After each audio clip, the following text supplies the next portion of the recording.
Buongiorno, buongiorno, buongiorno a tutti, buongiorno, benvenuti ad una nuova live di Reni Retro. Salve, salve, benvenuti a tutti, benvenuti, grazie di essere qui con me per una nuova live che riguarderà un'installazione di un diciamo vecchio sistema operativo, anche se vecchio poi vedremo insieme non è. Diciamo è una live della serie Installiamo insieme, insieme a Sfogliamo insieme. Mi sono inventato anche quest'altro format che ho voluto chiamare Installiamo insieme, quindi andiamo ad installare quello che diciamo si vuole passare per Windows 95 nel 2025. Sono passati tanti anni dall'uscita sul mercato di questo primo sistema operativo della Microsoft. Come sapete voi, io vado tutto a memoria, non mi documento di niente prima di fare queste live. L'unica cosa che faccio, ecco, è mettere un po' di qualcosa qui sul tavolo, ma poi sono sempre per adesso sono sempre le stesse cose, perché dobbiamo recuperare un po' di Sfogliamo insieme e dobbiamo andare a vedere un po' di riviste, sia per quanto riguarda cartoni animati, anime, manga, sia per quanto riguarda Passione Amica. Ci sono una decina di numeri ancora di cui dobbiamo fare lo Sfogliamo insieme di questa rivista. Dobbiamo fare lo Sfogliamo insieme anche di riviste di retro computing edite da Spray Editori. Insomma, abbiamo parecchia carne al fuoco durante questa estate, senza contare un altro format che mi sono inventato e che però vedremo più avanti. Ancora non vi svelo neanche il nome, però diciamo cercherò anche durante questa settimana di fare almeno una prima live, una live introduttiva di questo nuovo format che spero ci tenga compagnia per gran parte dell'estate. Allora, detto questo, noi oggi, come vedete dall'immagine lì in alto a destra, dobbiamo provare, vedere se riusciamo ad installare Windows 95 nel 2025. Allora, utilizzeremo come sempre VirtualBox, questa macchina virtuale. Ovviamente userò una versione fatta da Tiny, Arbor of Tech. Trovate in descrizione di questo video tutti i link per andare a recuperare la ISO di questo sistema operativo opportunamente modificato. Io vi volevo dire una cosa: io ho già provato ieri questa distribuzione, se così la vogliamo chiamare, questo modding, che diciamo afferma di girare con pochissima RAM. Io ho fatto un hard disk virtuale da 20 giga e ho dedicato 2 giga di RAM, ma diciamo il sistema operativo è risultato quasi inutilizzabile. Quindi oggi ci riprovo insieme a voi in live, visto che si riesce tranquillamente ad installare, quindi per carità si riesce ad installare, solo che volevo dargli, che ne so, 4 giga di RAM addirittura e almeno 50 giga di hard disk nella macchina virtuale, perché con 20 giga io ho lanciato il Windows Update e questi 20 giga si sono riempiti praticamente subito, quindi è diventato illavorabile, inutilizzabile il sistema operativo. Ok? Salutiamo Michele che si è connesso e che per primo ci fa i saluti in chat, dentro la chat della live. Ok, grazie Michele di essere qui con me. Spero che non scatti la live, spero che l'audio arrivi correttamente. Cerco di parlare un po' più a bassa voce perché ho visto che i picchi di audio danno fastidio poi alla live, quindi diciamo magari può scattare un pochettino. Quindi io ho qui i VMeter che indicano i livelli, e i livelli dovrebbero essere più che sufficienti per farvi sentire quello che dico. Come sempre, prima di andare a lanciare VirtualBox, andiamo a vedere Specci, che è un programma che vi dà informazioni sull'hardware in uso. Così vedrete questa macchina che io sto usando attualmente e che useremo per fare questa installazione di Windows 95, qual è l'hardware che la compone. Allora, facciamo una bella transizione, eccoci qua. Dopo questa transizione voi vi trovate la home page di Specci, ok? Quindi questo è diciamo l'hardware della mia macchina. Come vedete il sistema operativo, come vi ho più volte detto, è un Windows 7 Professional 64 bit con Service Pack 1. E infatti parlo un po' più piano perché l'ho pure abbassato il picco, non dovrebbe andare in sovrapposizione. Ho abbassato ancora ulteriormente, sto tra verde e giallo, quindi dovrebbe andare abbastanza bene. Io cerco di parlare forte perché penso che non mi sentite, invece poi il microfono è molto sensibile e quindi quando strillo ovviamente va in saturazione l'audio. Ok, allora la CPU è un Intel Core i5 4670 3,40 GHz e adesso sta a 75 gradi che è parecchio, vabbè. La RAM sono 16 GB dual channel DDR3, quindi a 800 MHz, la vecchissima RAM, ok? Motherboard come sapete è una Asus AH87M Plus con socket 1150.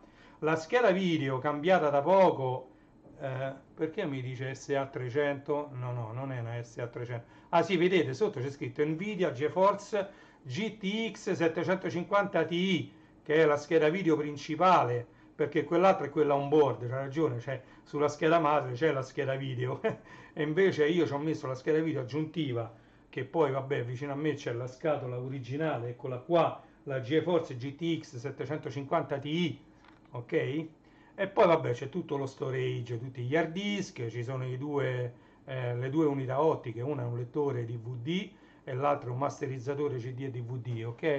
E poi vabbè c'è una scheda audio integrata su scheda madre, una Realtek High Definition Audio. Se vogliamo andare a vedere più in particolare, soprattutto la CPU ha 4 core e 4 threads, e queste sono le informazioni della CPU.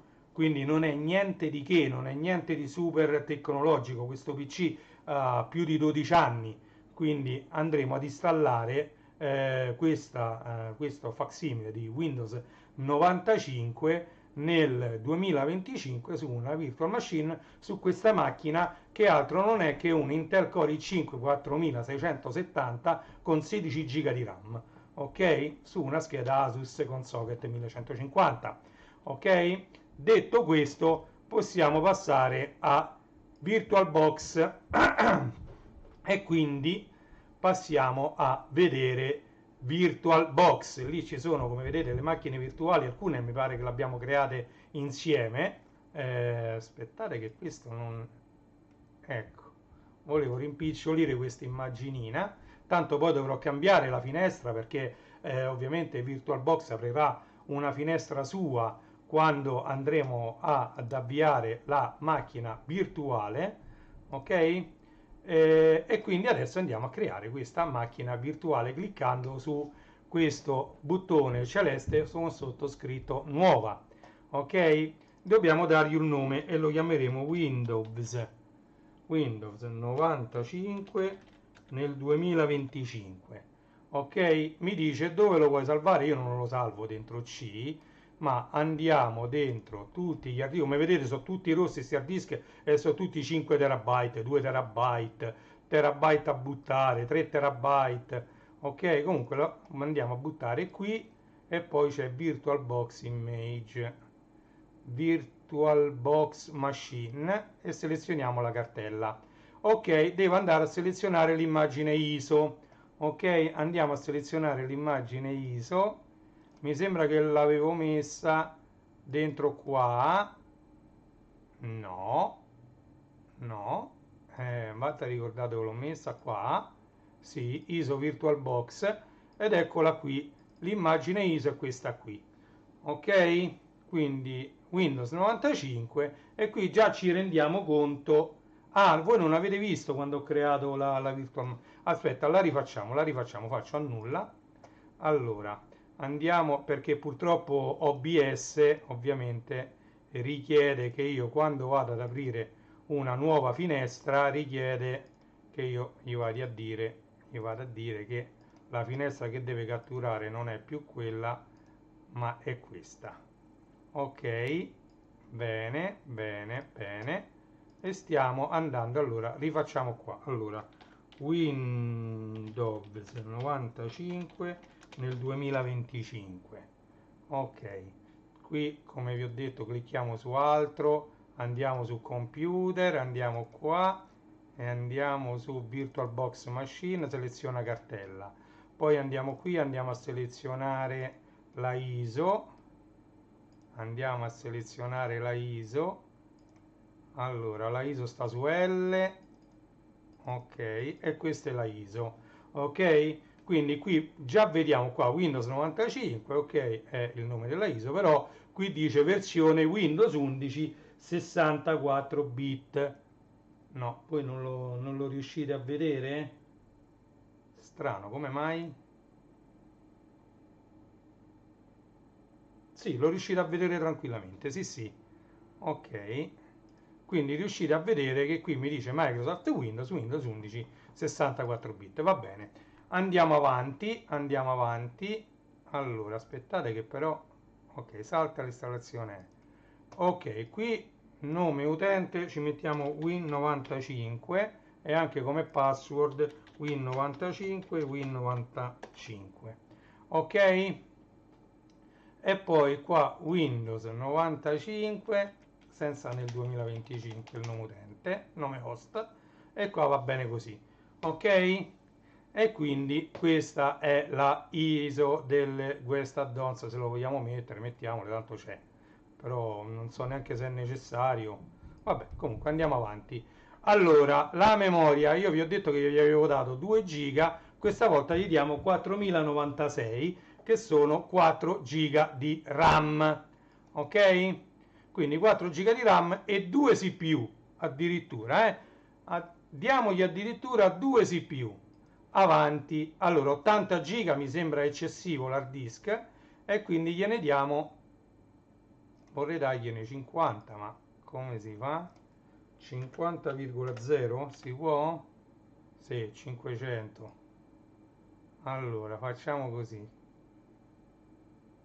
49,84. Ok, senza preallocare il file. Allora, che cosa significa questa preallocazione file? Ve l'ho spiegato più volte. Praticamente diciamo, la virtual machine può fare un disco o a fisarmonica, quello che io chiamo disco a fisarmonica, cioè che si ingrandisce man mano che voi inserite i dati all'interno, oppure lo può fare statico, quindi o dinamico o statico. In questo caso statico vuol dire che voi avrete un file da 49 giga già bello e pronto, già diciamo che occupa sempre 49 giga, mentre con la funzione dinamica, quindi a fisarmonica, questo file si ingrandirà quando andrete a scrivere i dati nell'hard disk dalla macchina virtuale, mentre si rimpicciolirà quando andrete ad eliminare dei file dalla macchina virtuale. Ok?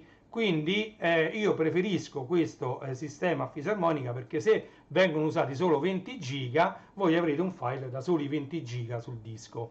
Ho una premessa: io sto utilizzando tutti i dischi esterni USB 3, sia dove è la ISO del file, che è un disco a parte rispetto a quello dove sta il disco virtuale, in modo da ottimizzare il trasferimento dei dati e in modo anche da non affaticare un disco. Se voi mettete la ISO e il disco virtuale sullo stesso hard disk, a meno che non avete un SSD, io ho tutti i dischi meccanici, praticamente si rallenta parecchio il trasferimento dei dati anche durante l'installazione del sistema operativo. Questi sono tutti i consigli che io vi do quando dovrete installare. Quindi se avete per esempio una pennetta USB 3, mettete la ISO, quella da quasi 4 giga, 2 giga, quant'è, la mettete sulla pennetta USB e poi magari installate diciamo, il sistema operativo nella macchina virtuale dandogli un disco magari nell'hard disk del PC stesso.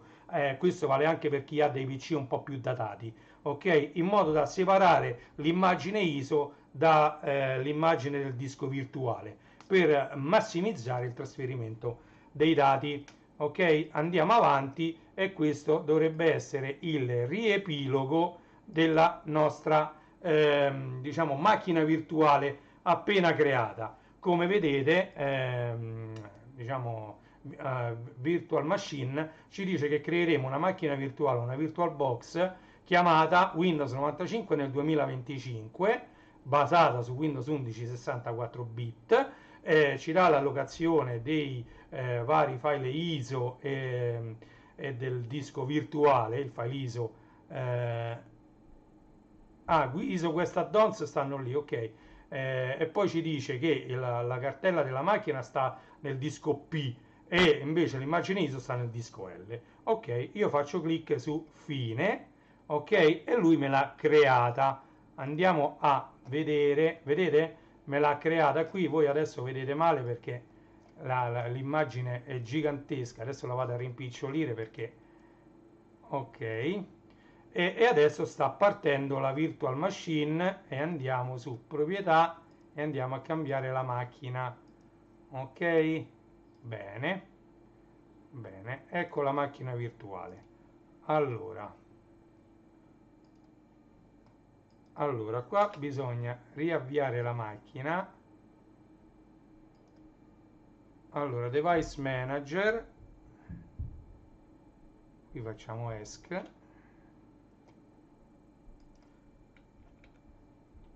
device manager, va bene, ESC, reset, ok, e partiamo con l'installazione. Vedete? Allora qui c'è VirtualBox.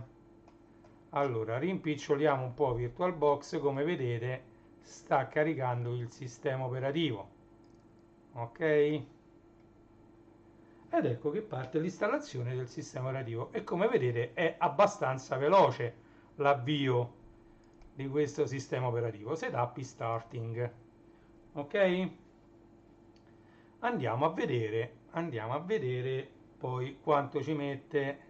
Vabbè, mi ha dato questo errore che me lo dava pure l'altro giorno, adesso però mi si chiude, dobbiamo ricreare, mi sa che dobbiamo ricreare senza salvare, spegni la macchina, ok, aspettate che ho sbagliato qualcosa perché io ieri l'ho creata, ma allora aspettate, che qui c'è qualcosa, qualquadra che non cosa e quindi bisogna vedere. Allora, generale, ok, avanzate, descrizione, cifratura disco, no, sistema, abilita secure boot, processore va bene così, accelerazione hardware, no, c'è qualcosa che non va, c'è qualcosa che non va. Aspettate, ne voglio creare una nuova al volo perché questa non mi ha funzionato e comunque ci metto un attimo a crearla, un attimino solo, la sto ricreando. Allora seleziona cartella, ok, immagine ISO, questa,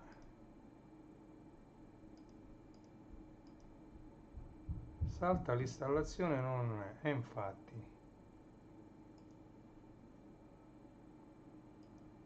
installazione non supervisionata,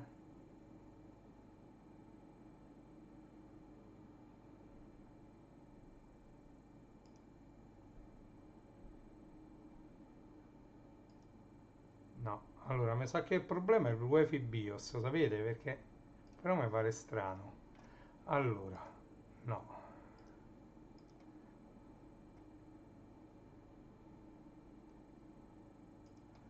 allora va bene così, Win 95, scusate ci mettiamo un attimo, ma è un problema che mi ha dato anche l'altra volta, però poi l'avevo risolto. Ma allora, VirtualBox Machine, questa è la ISO e va bene così. Avanti, Win95.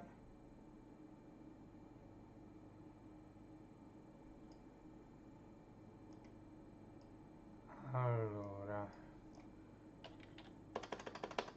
Win95, Win95,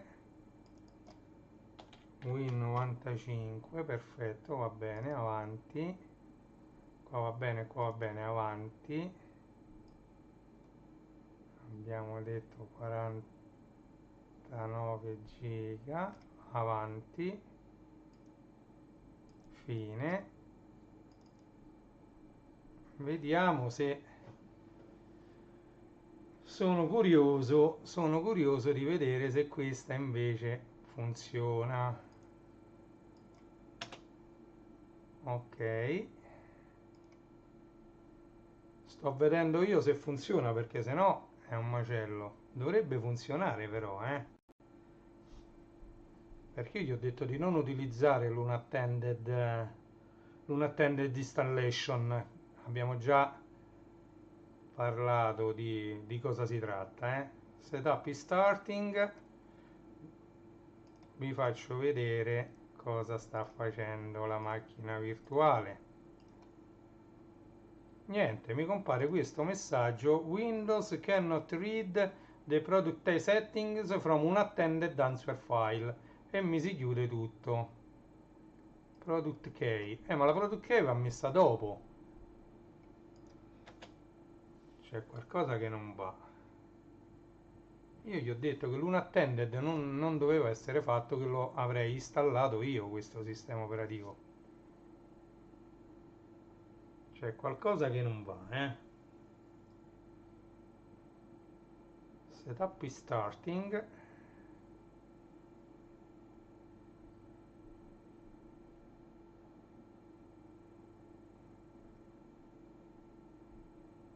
Niente, mi compare sempre questo errore. Allora, in questo caso spegniamo la macchina. Allora, io direi, aspettate un attimo, che il problema io l'ho risolto, quindi devo capire come l'ho risolto. Allora, elimina pure i file.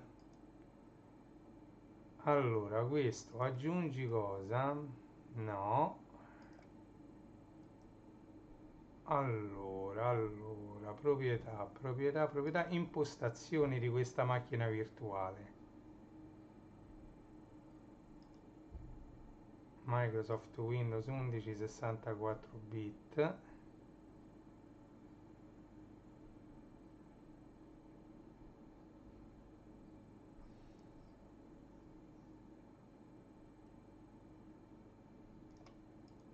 Proviamo a mettere versione 95, vediamo un po'. Microsoft Windows 95. Vediamo se così me la fa partire, sono curioso, ma è un macello, Allora, sta partendo VirtualBox. Ecco.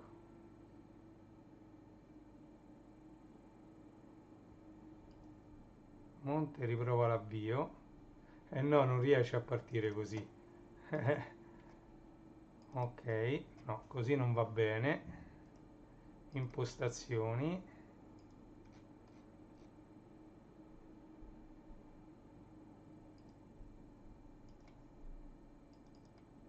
Ma proviamo a vedere così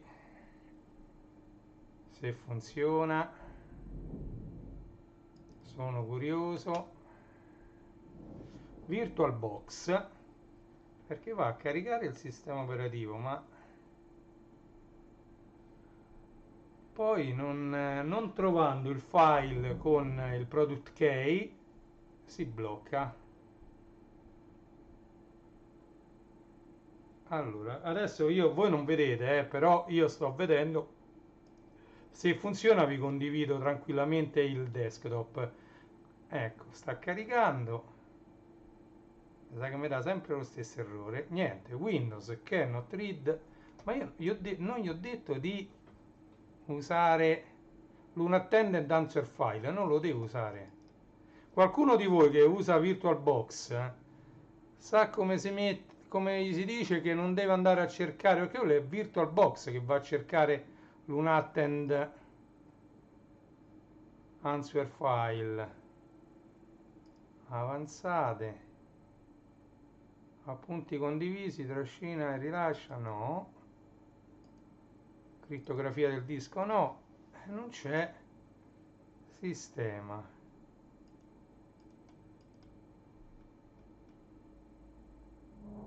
Dispositivo di puntamento.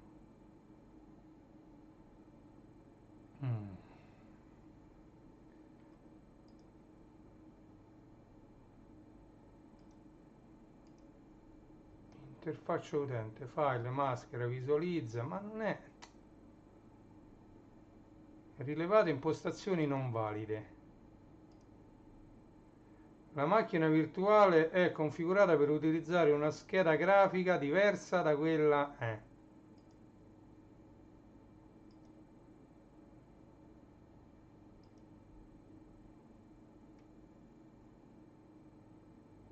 No. E dove si dice la scheda grafica? Processore, accelerazione. No. C'è qualcosa che non va, eppure ieri l'avevo risolto. Rilevate impostazioni non valide.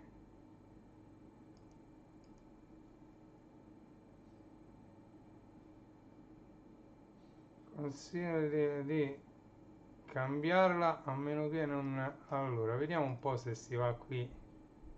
Preferenze. Schermo.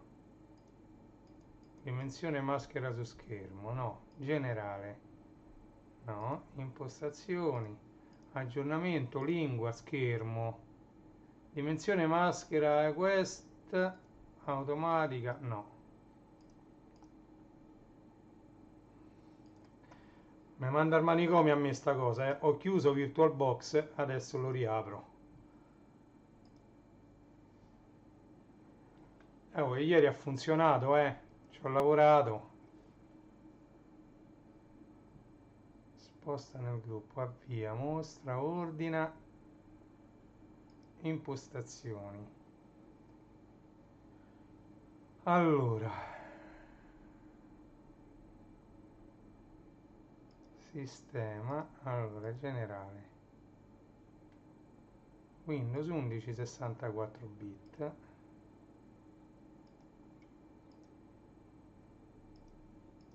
Bello che non c'è da nessuna parte dove gli si dice che scheda video usare, Ah, qua, scheda grafica.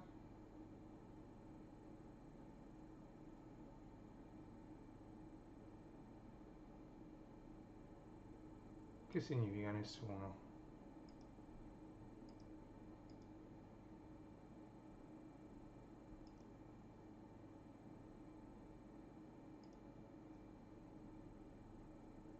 Rilevate impostazioni. La macchina virtuale è configurare l'interfaccia per utilizzare il generatore CD. Ciò funziona solo se scegli una scheda grafica diversa. VBox e VGA.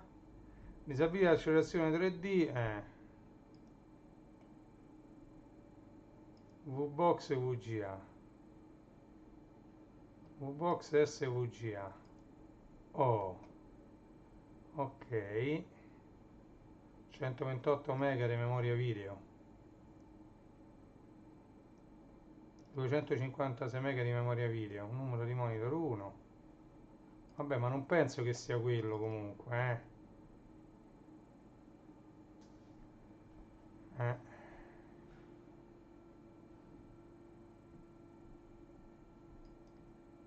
Allora, VirtualBox.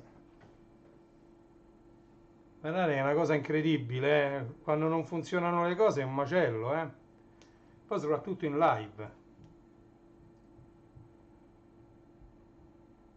Semmai la chiudo la live e la rilancio e questa la cancello. Setup is starting, mi dice.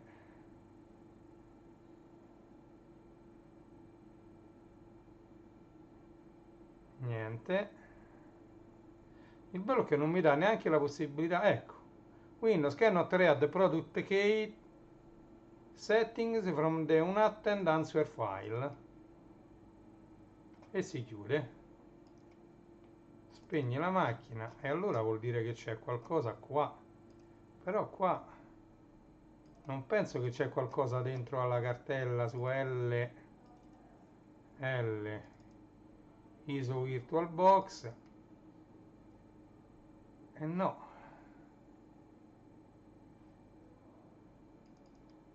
unattend trova, allora no,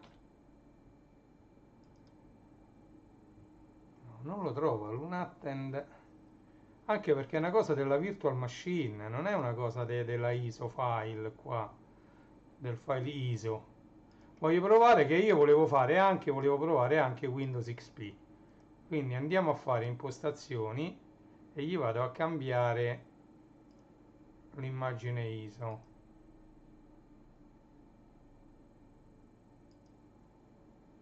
Ah, eccolo, un attend. Ho trovato, forse così funziona. Ok. Allora, adesso forse così funziona. Riprovo e ve lo ricondivido,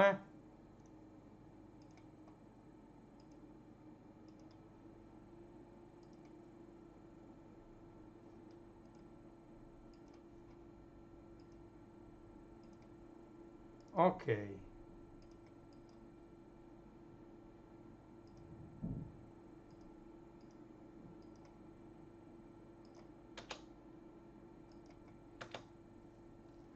Vediamo un po'.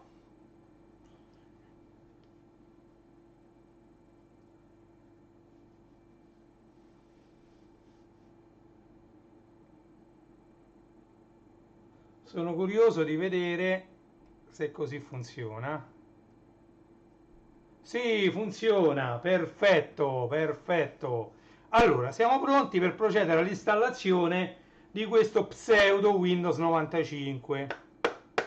Bene, bene, bene.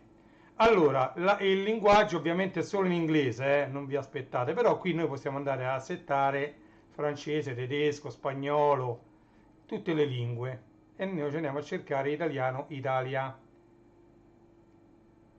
Allora, Irish, Italian, Italy, tastiera italiana, andiamo avanti. Come vedete non ci fa scegliere granché se non Install Now, che serve per installare. E allora noi andiamo a fare l'installazione, ok? E mi dice Setup is starting, ok? Oh, qui mi chiede il product key, io non ce l'ho, e quindi diciamo I don't have a product key, ok? Tanto scade dopo, mi pare, o una settimana o un mese, non mi ricordo bene. Qui andiamo a settare, a dire che ho letto tutto quanto, e andiamo avanti. E andiamo a settare Custom Install Windows Only. Ok, dove lo volete installare? Sul drive 0 da 50 giga. E andiamo a dire avanti. E lui parte immediatamente con la copia dei file. Oh, il setup ricorda molto, anche se i colori sono molto tristi, ma il setup ricorda molto l'installazione di Windows 95. Io Windows 95 l'ho installato più o meno su un migliaio di PC, poi ho installato Windows 98 su quasi 2000 PC, e poi siamo passati a Windows 2000 che l'ho installato su almeno 4000 PC. Ok, quindi ho raddoppiato sempre i PC su cui andavo ad installare questi sistemi operativi. Quindi, come vedete, il fatto che l'immagine ISO risiede su un disco diverso dall'immagine disco fa sì che sia ottimizzato il trasferimento dei dati dall'immagine ISO all'hard disk virtuale, e quindi vedete che cammina parecchio, corre, già sta al 7%. Io vi volevo far vedere delle altre cose durante questo processo di installazione, ma invece magari occupo questo tempo diciamo, introducendovi un po' questo, diciamo, chiamiamolo questo progetto Tini che ho scoperto grazie a YouTube. YouTube mi ha proposto diversi video di Arbor of Tech che pubblica un sacco, anzi vi volevo condividere, adesso vediamo se ci riesco, vediamo un po', allora lanciamo questo, poi devo andare qua, se ci riesco volentieri condivido con voi questa pagina, ok, sperando che non si rallenta nulla, condivido con voi questa pagina se ci riesco. Allora, badabam badabam badabam, io e Telegram, io e Specci, aggiungiamo, va, allora, aggiungi, cattura finestra, cattura la finestra, ci dovrebbe già stare Opera. Allora, vediamo un po' se c'è già Opera. Sì, Opera. Ok.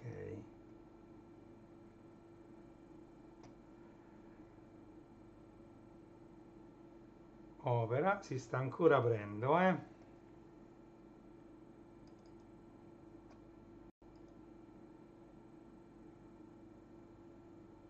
Opera, ok. Noi la rimpiccioliamo questa finestra di Opera e la voglio mettere, allora, come vedete io faccio tutto in tempo reale, sposto, faccio un piccio, un broglio, tutto in tempo reale. Allora, questa la mettiamo qua, dai, ok, quindi Opera, adesso si sta ancora caricando. Ovviamente il PC è quello che è un po' datato, è un po' vecchio e noi ci andiamo a vedere questo sito. Allora, mentre si installa Windows, ok, qui l'ho messo pure 2 volte, quindi facciamo così e così. Ovviamente ci mette un po', ma noi ci andiamo a vedere. Allora, ieri è stata pubblicata un'altra ISO, la ISO di Tini 1125H2, ok?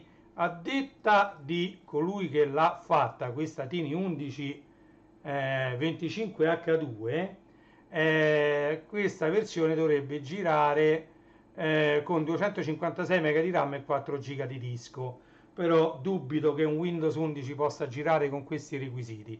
Poi come vedete qui c'è un Meet the World's Smallest Windows 11, questo è Tini 11 Lite X64, pubblicato il 17 maggio 2025. Anche in questo caso richiede 256 MB di RAM e 3 GB di spazio. Mi sembra molto difficile comunque. Questa invece è l'unica versione di Windows 11 a 32 bit, quindi va bene per x86. Anche qui viene dichiarato 256 MB di RAM e 4 GB di spazio disco con qualsiasi processore anche a 32 bit.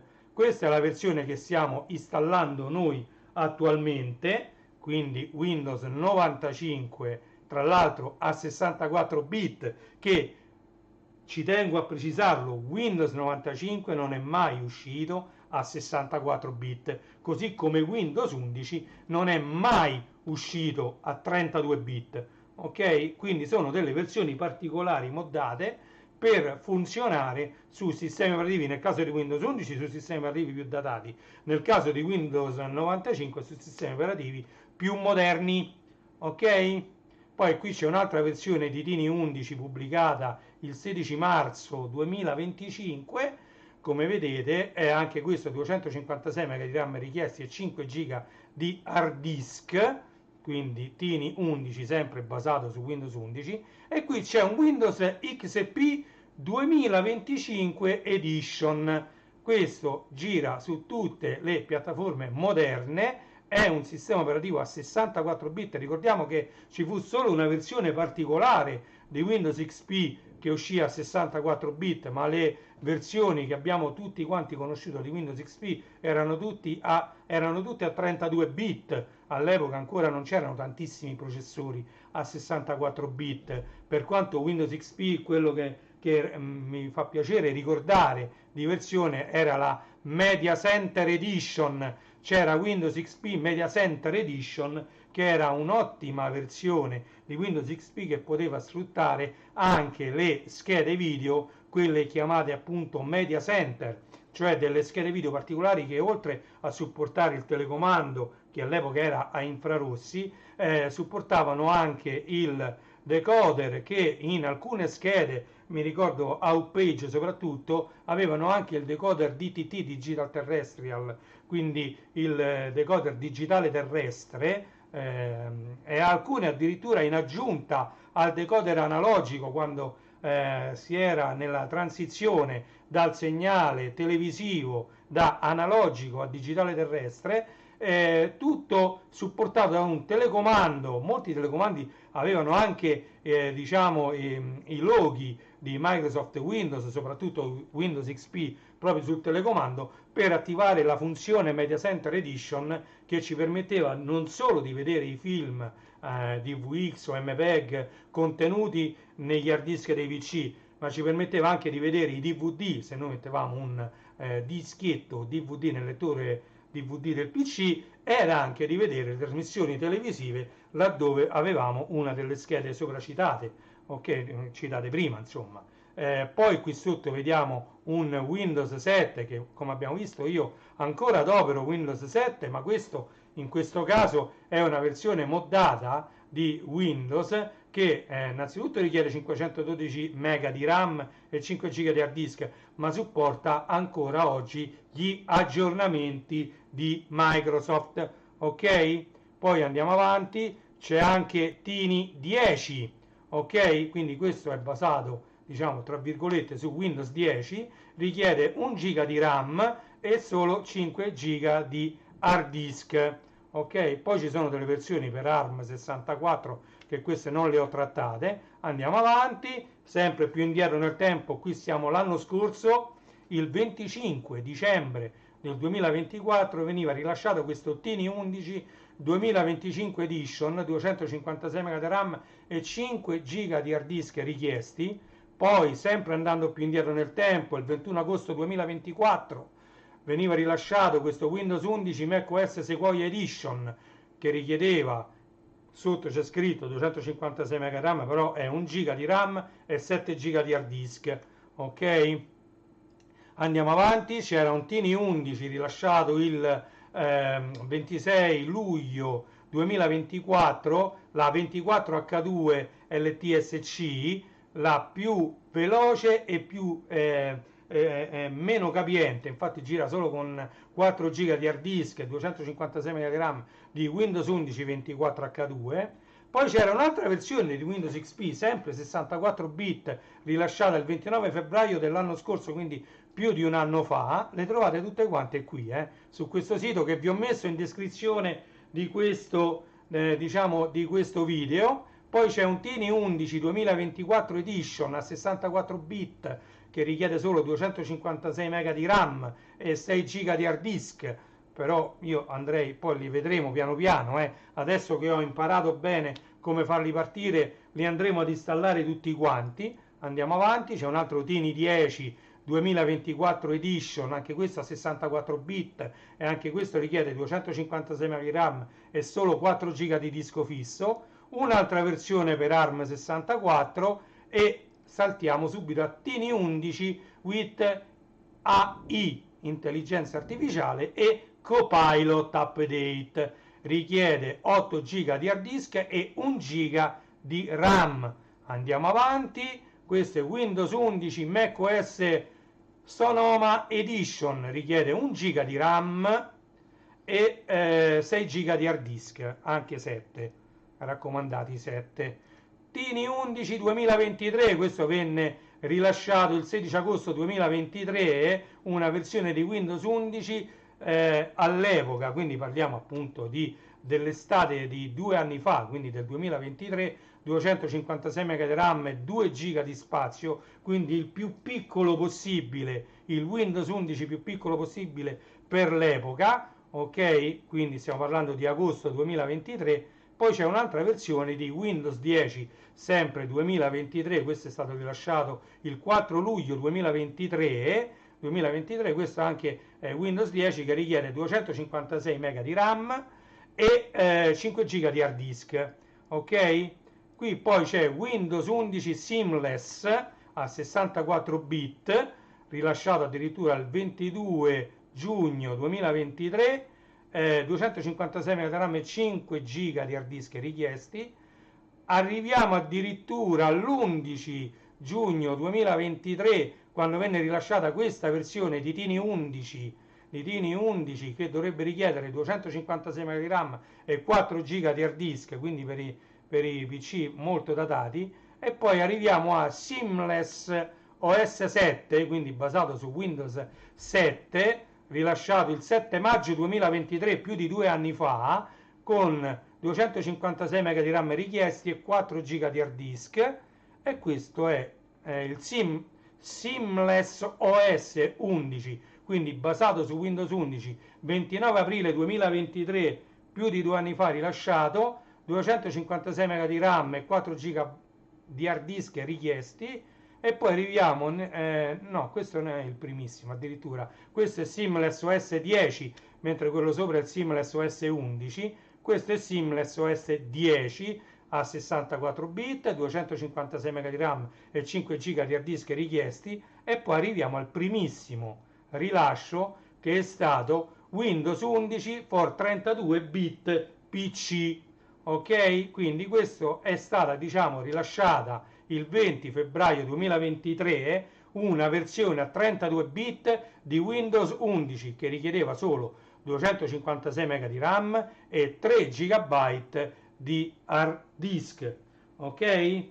Nel frattempo noi adesso ci andiamo a vedere questo, adesso lo leviamo, ok, e ci ingrandiamo questo per andare a vedere VirtualBox cosa sta facendo, ok?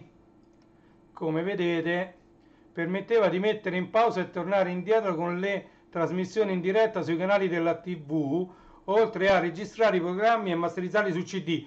Molto vero questo che ha detto Michele Rizzardi, perché lui l'ha avuto il media center collegato alla TV in sala. Era una macchina rivoluzionaria all'epoca, perché è vero che permetteva di registrare, tra l'altro molte delle schede che io ho menzionato, le Outpage, avevano l'encoder su processore in MPEG 2, che era il formato di compressione dei DVD, ok? Quindi aveva un encoder hardware MPEG 2. Ricordiamo che all'epoca, di quando stiamo parlando, le trasmissioni venivano fatte tutte alla risoluzione 720x576, mi pare che è la risoluzione del DVD, adesso c'ho un lapsus, però più o meno quella, e quindi tu potevi registrare in tempo reale dalla TV in MPEG 2 e andare poi a masterizzare in un DVD nel formato standard DVD quello che tu avevi registrato sull'hard disk. Attenzione, perché sono cose che per l'epoca sembravano fantascienza. Non è come oggi che noi possiamo andare tranquillamente a vedere la televisione online e con un qualsiasi programma di registrazione possiamo andare a registrare tranquillamente quello che vediamo. Ce ne sono tanti di quelli che catturano il video. Allora voi non riuscite a vedere, però strano, perché c'è tutta la finestra. Allora ingrandiamola un po' di più qua.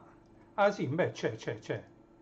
Allora, questo è il desktop che vi compare una volta installato Windows 95 che vi ho fatto vedere. Ovviamente, come vabbè, voi non lo vedete il puntatore, mi sa, stava ancora lavorando. Allora, ok, allora adesso, come vedete, sta ancora lavorando dietro, e ha cambiato, diciamo, la barra di avvio e l'ha fatta diventare identica a quella di Windows 95 col menu Start con scritto Start e la bandierina di Windows 95.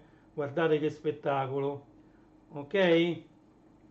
Adesso vediamo se ha finito. Allora, io la prima cosa che faccio è che mi sposto queste icone qui sopra perché a me piacevano. Questo serve per configurare, è un utility che hanno messo. Questa invece la mettevo in basso qua, sì. Ok, e quindi questa è il Windows 95 nel 2025. Però che cosa vogliamo fare noi? Allora, andiamo a vedere. Innanzitutto, come vedete, è abbastanza lento perché sta ancora lavorando sull'hard disk, non si vede, ma io che ho diciamo, l'HDD LED, vedo che l'hard disk USB sta lavorando come un matto ancora, si vede che sta scaricando qualcosa, perché ovviamente qui non risponde la macchina virtuale, quindi sta lavorando. Tra l'altro, voi non lo vedete perché l'ho ingrandito troppo, ci sono anche le iconcine. Allora andiamo a vedere se qua no, proprio non risponde momentaneamente sta macchina virtuale, non mi fa fare niente, vedete? Oh, e c'è a me ok, perfetto. Allora clicchiamo così, voglio vedere se mi fa cambiare display settings, vediamo a che risoluzione sto. Vedete però display settings va a caricare le impostazioni di Windows. Display resolution non me lo fa cambiare, va bene, non c'è problema. Ok, allora a noi va bene anche così. Io volevo andare ad eseguire il CMD, però mi pare che così. Allora vediamo se lo clicchiamo da qua. Ok, CMD. Ok, vediamo se io scrivo ver, lui mi dice Microsoft Windows versione 10.02600.1742. Se io scrivo WinVer mi apre e mi dice Windows 11, quindi è palese che questa è una versione molto moddata di Windows 11. Ok?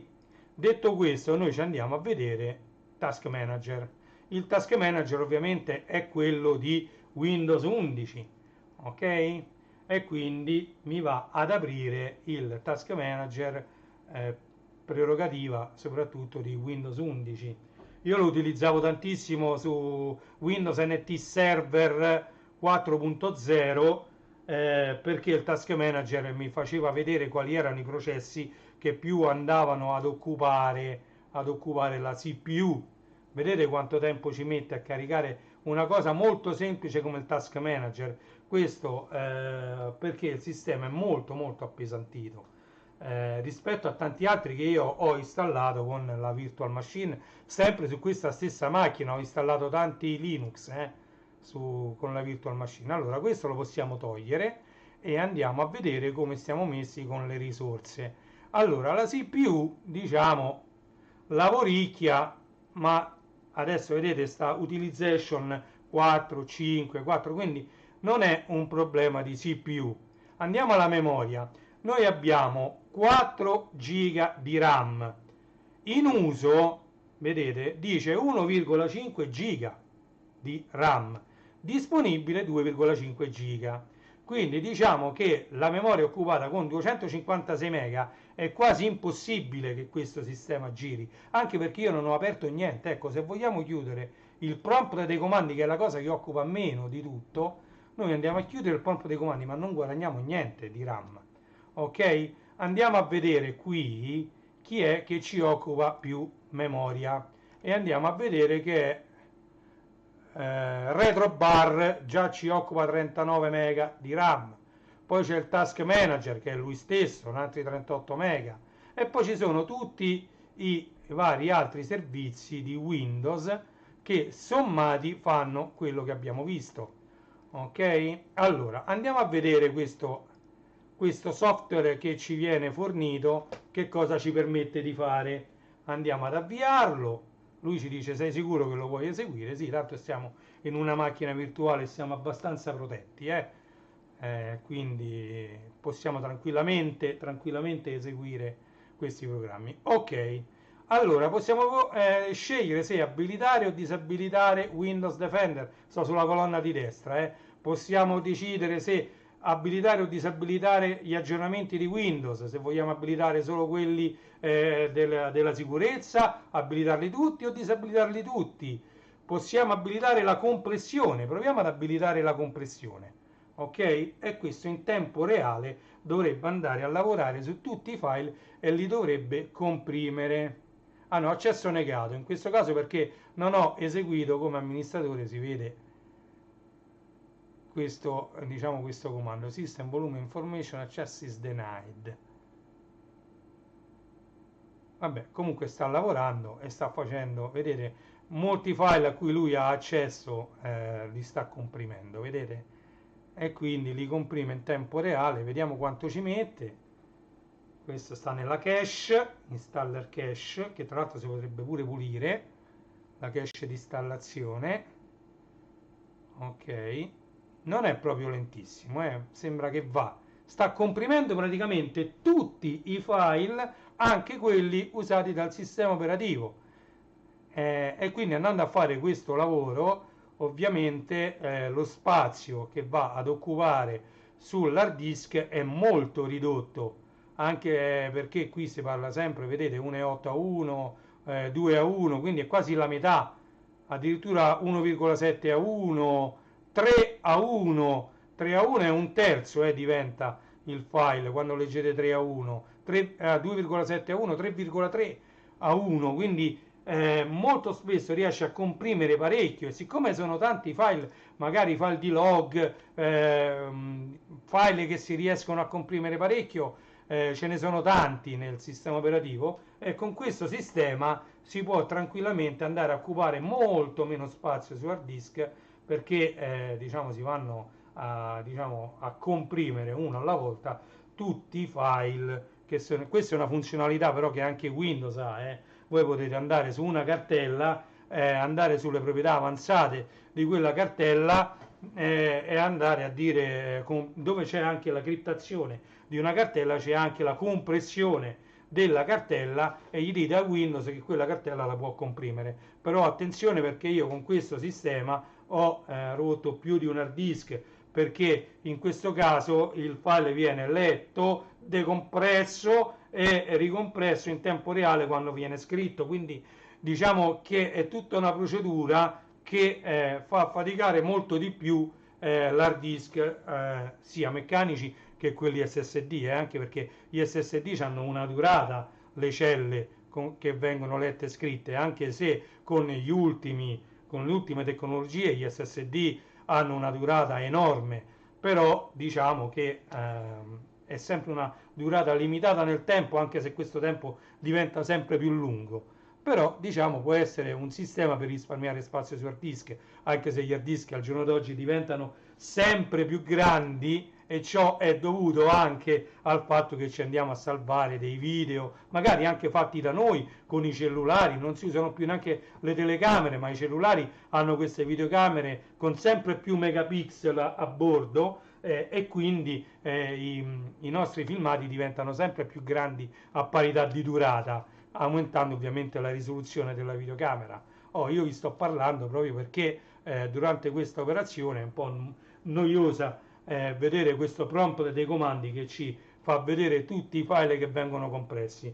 Io ovviamente sto in live e non posso ravvelocizzare come hanno fatto tanti colleghi che hanno mostrato diciamo il filmato ravvelocizzandolo in queste fasi del 10 o di 10 o di 20 volte veniva ravvelocizzato proprio parecchio. Siamo a un'ora di live, quindi ci siamo, adesso vediamo, poi voglio fare un riavvio appena finito di fare questa operazione la lasciamo andare, anche perché tanto dovrebbe aver quasi finito. Microsoft sta alla M di Windows Apps, ok, vediamo, questo è 1,7 a 1, quindi quasi 2 a 1, quello sopra era 2,6 a 1, quindi quell'altro sopra ancora è 2,4 a 1, parecchio, quindi lo comprime. Poi ce ne stanno alcuni che non possono essere compressi, tipo queste PNG 1 a 1, queste non possono essere compresse, quindi rimangono della dimensione che sono. Quest'altro invece che vedete qui, 2,7 a 1, è stato compresso parecchio, quasi 3 volte. Allora, questo 1 a 1, vedete, poi questo è ineseguibile, ci mette, in questo caso sta lavorando parecchio le due CPU virtuali che io ho virtualizzato, perché se io vado a vedere nel mio PC, delle 4 che io ho, quindi 8 con l'Hyperthreading Technology, a me ne stanno lavorando solo 2, ok? Perché io ne ho concesse alla virtual machine solo 2, quindi diciamo che sta lavorando abbastanza bene. È un'operazione che va fatta una tantum, diciamo una volta, e lui va a comprimere questi file per occupare il meno possibile sull'hard disk, ok? Questo. Allora andiamo avanti, sta comprimendo. Io non voglio metterlo a fare altre cose proprio per non rallentare ulteriormente questo processo, però siamo ancora dentro Program Files, secondo me deve ancora andare dentro Windows, che dentro Windows ne ci saranno parecchi di altri file da comprimere. Questa è un'operazione che io non avevo fatto ieri quando mi ci sono dedicato, anche perché, come vi ho detto, con un hard disk da 20 giga io ho lanciato gli aggiornamenti Microsoft e mi è diventato subito, cioè da che a finita l'installazione erano poco più di 10 giga, a me quando ho lanciato Windows Update mi ha occupato tutti e 20 giga e non si muoveva più niente, era tutto bloccato. Andiamo a questo, lo posso fare mentre lavora, voglio vedere quanto spazio è occupato del disco, ovviamente sta diminuendo. Allora, adesso si è aperta una schermata bianca in cui verranno messi i dischi, ecco che si va a disegnare la finestra piano piano. Ecco, qui ci sono i dischi, la galleria, un po' tutto quanto, il CD drive e quant'altro. Beh, 39 giga di 50. Vabbè, local disk C. Vediamo un po' se me lo fa rinominare questo. Premo F2, sì. Visto che è in inglese lo chiameremo System. Continua. Ok, l'abbiamo chiamato System.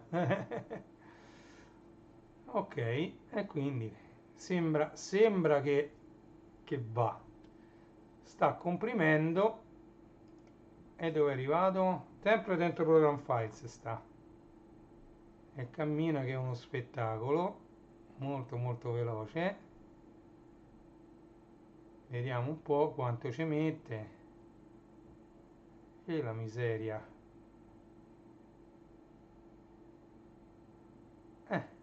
Cammina.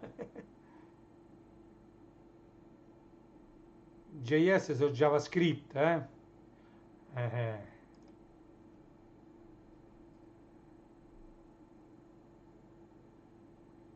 E vabbè, e noi lo lasciamo andare.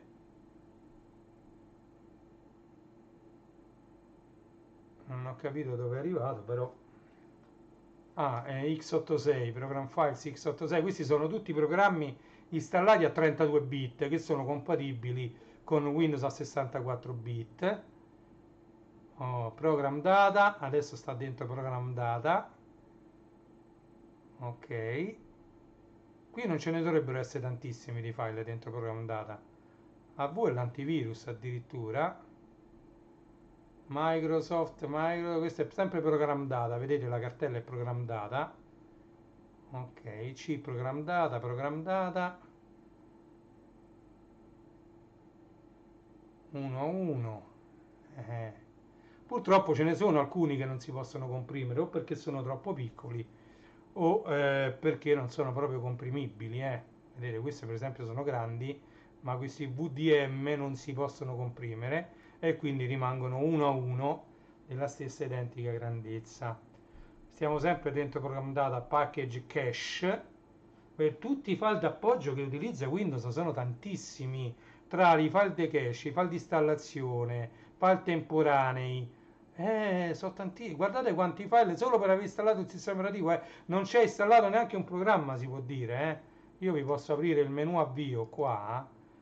Vedete? programmi non ce ne sono. Se io vado dentro programmi, c'è poco e niente, guardate un po', c'è quasi niente, ci sono quelli base di Windows, non c'è Office, non c'è, praticamente non c'è niente, eppure guardate quanta roba ha messo dentro l'hard disk Windows.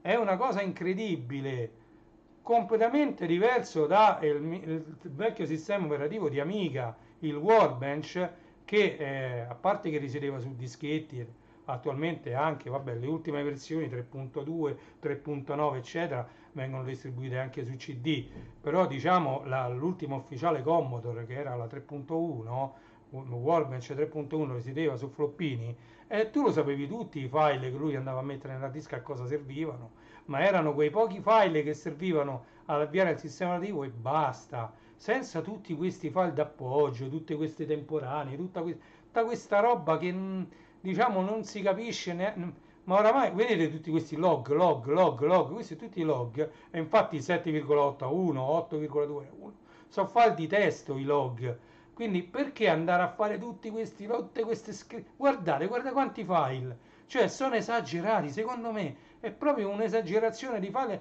per installare solo un sistema operativo. Cioè non è che siamo andati a installare chissà quant'altro materiale, quant'altre cose. Vedete, questa è una cartella temporanea, updata local temp, è una directory temporanea. Qui addirittura si potrebbe andare e cancellare tutto senza farglielo mantenere tutta questa roba. È una cartella temporanea e quindi deve rimanere temporanea. Oh, siamo arrivati alla U, C users, quindi eppure dentro la cartella utenti guardate quanta roba è andata a mettere, che magari è roba ripetuta che già c'era. A questo punto ogni volta che uno beh no, perché ci devi avere, forse non lo so come farei, però sinceramente per gestire il multi-utente devi avere la cosa doppiata 2 volte, perché ogni utente nuovo che vai a creare ci devi andare a mettere questi file che magari servono all'esecuzione di Windows, ma comunque è un sistema operativo che a mio avviso è rimasto più o meno sempre uguale a quel Windows NT Workstation che uscì diciamo alla fine degli anni 90, di cui si porta dietro NTFS, anche se adesso il file system è NTFS 5, all'epoca era NTFS, anche il 4 compatibili con NT Workstation, però diciamo che il registro di configurazione è sempre quello. Allora salutiamo, vedo ho rimesso la chat che si è collegato Luke74 Channel. Ciao Luca, benvenuto. Luca ha pubblicato un altro bellissimo video, quindi quando lui si collega, voi lo sapete, io dedico sempre un po' della mia live a diciamo, grazie Luca, grazie del like, diciamo dedico un po' della mia live a spiegare un po', a introdurre il suo canale. Luke74 Channel ha pubblicato un bellissimo video per quanto riguarda i Commodore PET. Ok, non vi voglio dire io che cos'è un Commodore PET, andate a vedere il video che lui ha pubblicato sul suo canale per sapere cosa è un Commodore PET, per sapere quando è uscito il Commodore PET, per sapere quali caratteristiche aveva il Commodore PET e soprattutto per sapere con quali computer è uscito in contemporanea il Commodore PET, quindi con quali computer se l'è battuta diciamo il Commodore PET. Noi tutti quanti quando nominiamo Commodore, a parte che come ho detto pure nel mio gruppo Amiga Ita su Telegram, qui tutti quanti voglio comprare la Commodore, fa oh io vi do il permesso di fare tutto, ma quando nominate Commodore me lo dovete chiedere a me. Io sto nella Commodore da sempre e diciamo vedo che un po' diversamente dagli altri, io non l'ho mai abbandonata la Commodore, diciamo ce l'ho non solo nel cuore, ma non ho mai venduto niente che io ho comprato della Commodore, mai, ok? Ho sempre tenuto tutto ciò che ho usato della Commodore, è sempre rimasto in mano mia, e già questa è una cosa. Sono stato un collezionista di Commodore dalla seconda metà degli anni 90, quindi dal secondo pianeta Amiga, diciamo che all'epoca già collezionavo, perché quando io sono andato a Pianeta Amiga mi ricordo che che io già avevo l'Amiga 4000, la BBS girava sull'Amiga 4000.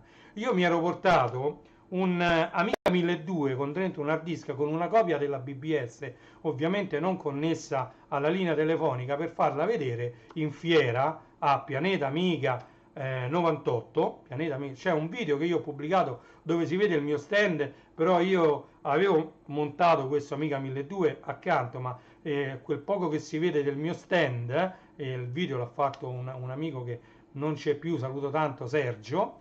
Sergio, lui aveva fatto il video, si vede che io stavo molto sul Commodore 64 e molto poco sull'Amiga, perché tra l'altro l'Amiga non aveva bisogno di spiegazioni. All'epoca, nel 98, ad Amiga Ita era il protagonista, mentre il 64 era in declino, e quindi c'era molto più bisogno di elogiare questo 8 bit rispetto all'Amiga, e quindi io mi ero dedicato, facendo parte anche del C64 World Group Italy all'epoca, solo sul finire io ho fatto parte del C64 World Group Italy. Diciamo che sono stato un grandissimo utilizzatore, modificatore di Commodore 64, c'avevo una cosa come 5 kernel io sul Commodore 64, c'avevo il Dolphin DOS, ma lo dico sempre pure nelle mie live, il ProLogic Revolution, lo Speed DOS, c'avevo diversi kernel che si selezionavano tramite uno switch. Poi gli stessi, ci ho avuto sempre switch pure sull'Amiga, e sull'Amiga invece switchavo i kickstart, switchavo la RAM da chip a fast.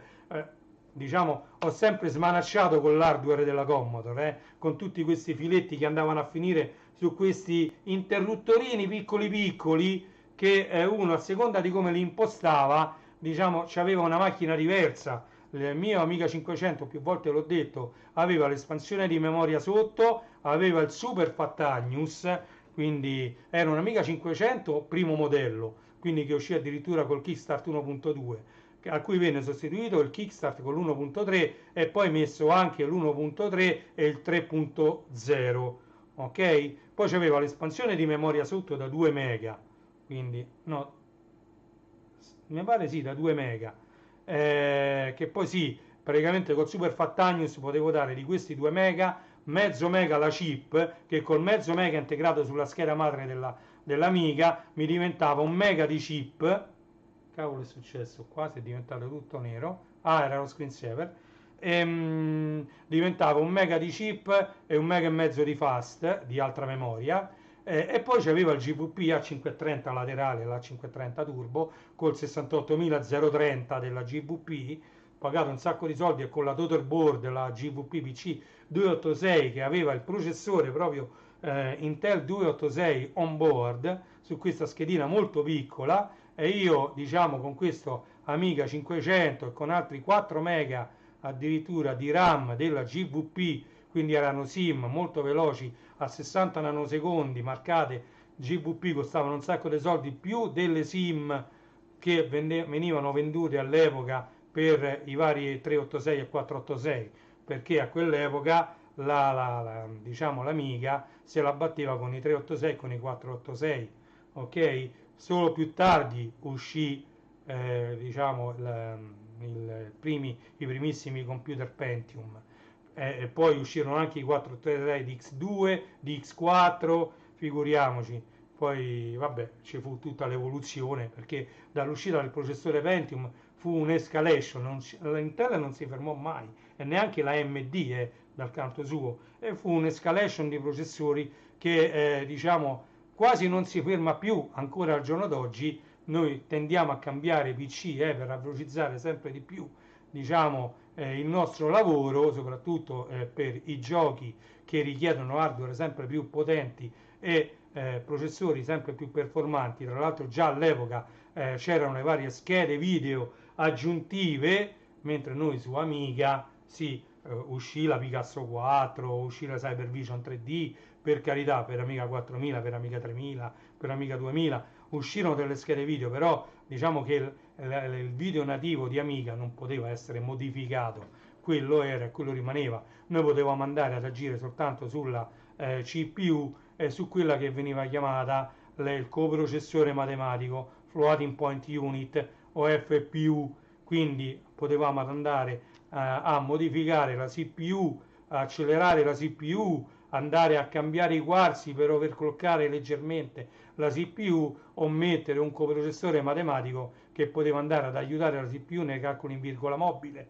Tutte queste cose ve le sto dicendo, ma qui vedo che non finisce più questo di comprimere, sta nella directory Windows, tra l'altro sta comprimendo questi file.net framework. Io perché volevo vedere il riavvio quanto ci metteva, ma qui ci stava a mettere, è vero che siamo arrivati alla W, quindi siamo arrivati, dovrebbe aver quasi finito di comprimere sto disco, mannaggia a me quando ho lanciato sta compressione.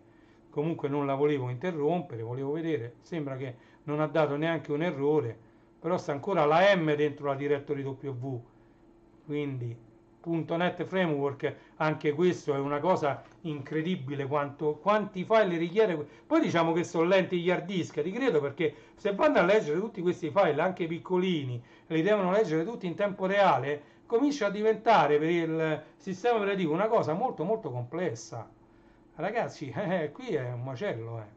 Vabbè, io comunque è mezzogiorno e 38, mamma mia come si è fatto tardi, tardissimissimo. Oggi farò mangiare mia figlia un po' prima delle 2, perché poi devo andare in soffitta e lì devo andare in soffitta, ragazzi, e lì dovrò fare delle cose. Speriamo che ce la faccio oggi entro le 5, diciamo, se riesco ad andare su verso le 2, anche se fa un caldo terribile a quell'ora, però purtroppo devo andare in soffitta. Volevo fare questa live oggi, ho avuto un'enorme perdita di tempo causata dalla virtual machine che avevo configurato male. Adesso l'ho capito com'è, domani magari quando farò la live in cui proveremo ad installare Windows XP non avremo problemi e ci metteremo molto meno tempo. Ovviamente questa live verrà tagliato quel pezzo, perché sennò alla fine nessuno è interessato poi a vedere come ho risolto il fatto della key di Windows che mi veniva richiesta, mi si chiudeva la virtual machine. Verrà tagliato e verrà lasciato soltanto il pezzo effettivo dell'installazione di Windows. Vediamo in che punto stiamo. Questo stiamo in installage package. Scusate.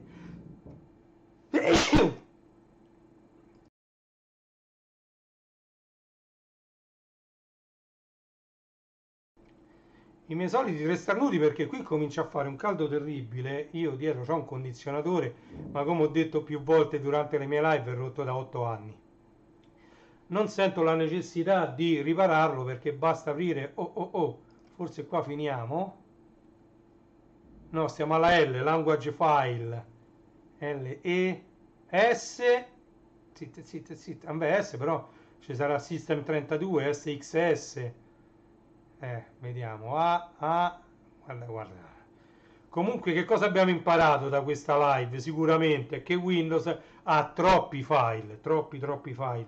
Questo sistema devono trovare il modo di ottimizzarlo, magari quando Microsoft se ne uscirà con Windows 12, devono ottimizzare il numero dei file utilizzati. Magari fate dei file più grandi, tanto gli hard disk adesso sono super veloci e i file riescono a leggerli, soprattutto se sono consecutivi, molto velocemente, soprattutto gli SSD. Quindi fate meno file, uniteli tutti i file, diciamo, uniteli, perché qui è veramente troppi file, troppa roba, troppa roba, troppo esagerato. Secondo me tutte queste DLL, Dynamic Link Library, io lo so che c'è necessità di tutte queste librerie, ma molte non vengono usate e non verranno usate mai. Cioè l'utente medio magari tutte queste librerie non le usa, non le userà mai. Il problema è che Microsoft le mette perché c'è chi usa il PC per Office, chi lo usa per programmare, chi lo usa per giocare, e quindi magari le librerie servono tutte, ma a questo punto tu in fase di installazione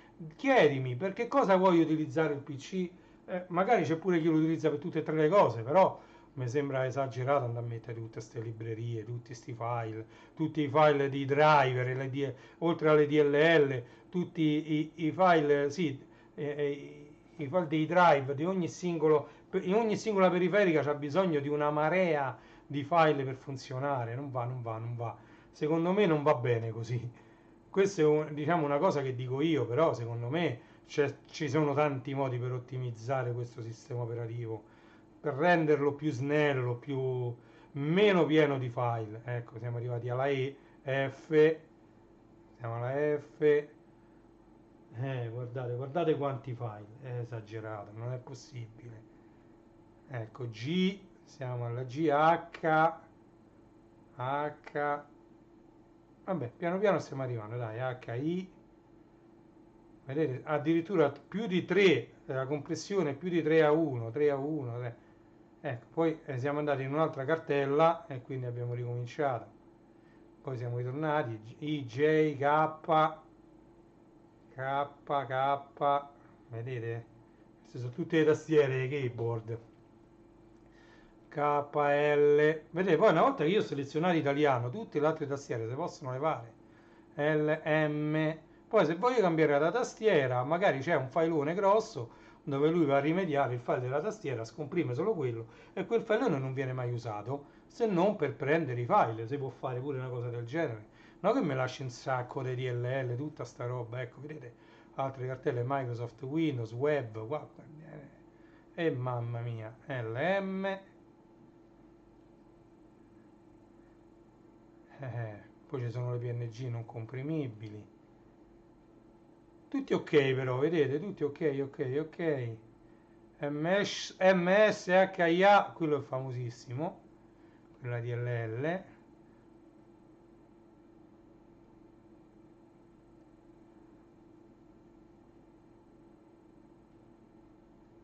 Ok, MyDocs, vai, LMN. Ci vorranno ancora un paio di minuti, ci vogliono, eh. Vediamo un po'. NT, NTLDR mancante, l'errore che ci dava Windows NT4 quando un device non riusciva a tirare su il device del disco, NTLDR mancante. E che pure Windows 2000 ce l'aveva questo errore, NTLDR mancante. Quanti ricordi solo leggendo pure i nomi dei file, per carità, tanti ricordi. So che per molti può essere noioso, ma per altri magari può essere d'aiuto questo, diciamo, questa installazione. Allora, siamo addirittura d'arrivo, PQRS. Volevo vedere quanto era durata questa live andando a levare, poi un'ora e 22 è veramente troppo, però la lascerò lì, S, anche perché mezz'ora ci è voluta solo a fare sto lavoro, mamma mia, troppo tempo, troppo. Questo è setting setters, S, non finisce più, S,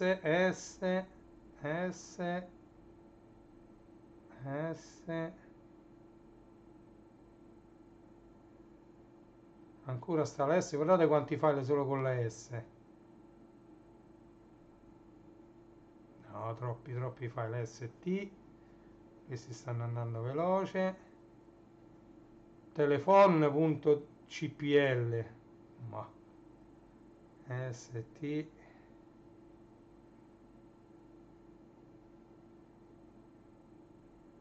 TPM, Trusted Platform Module. Io quando leggo i file, vedete, poi magari vi do l'informazione di che cosa sia un file, così quello che riesco a leggere. Vai, stiamo alla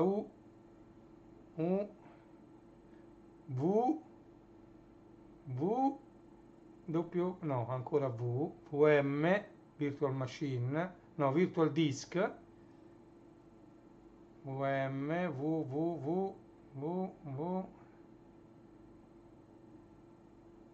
web, questo è il W.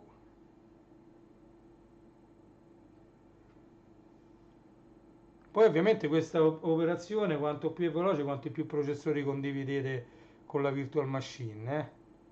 Questa è una cosa che era doverosa dirvela. Se voi condividete più processori, questa operazione è più veloce.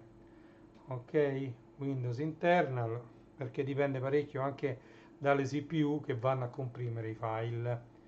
Windows Network, Windows Security, Windows Storage, Windows UI, ma che siamo arrivati pure alla fine di Windows. Ok, ok, Windows, Winnie, ok, win,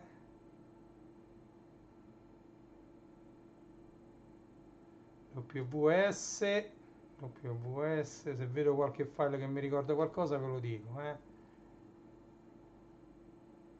XP, taratan, siamo entrati dentro System 32, cat root, dentro System 32 c'è un mare di roba, però questo dovrebbe essere più facile da comprimere e dovrebbero essere file più piccolini, come vedete scorre veloce. System 32 sono file più piccolini, quindi più facili da comprimere, più veloci. EPL,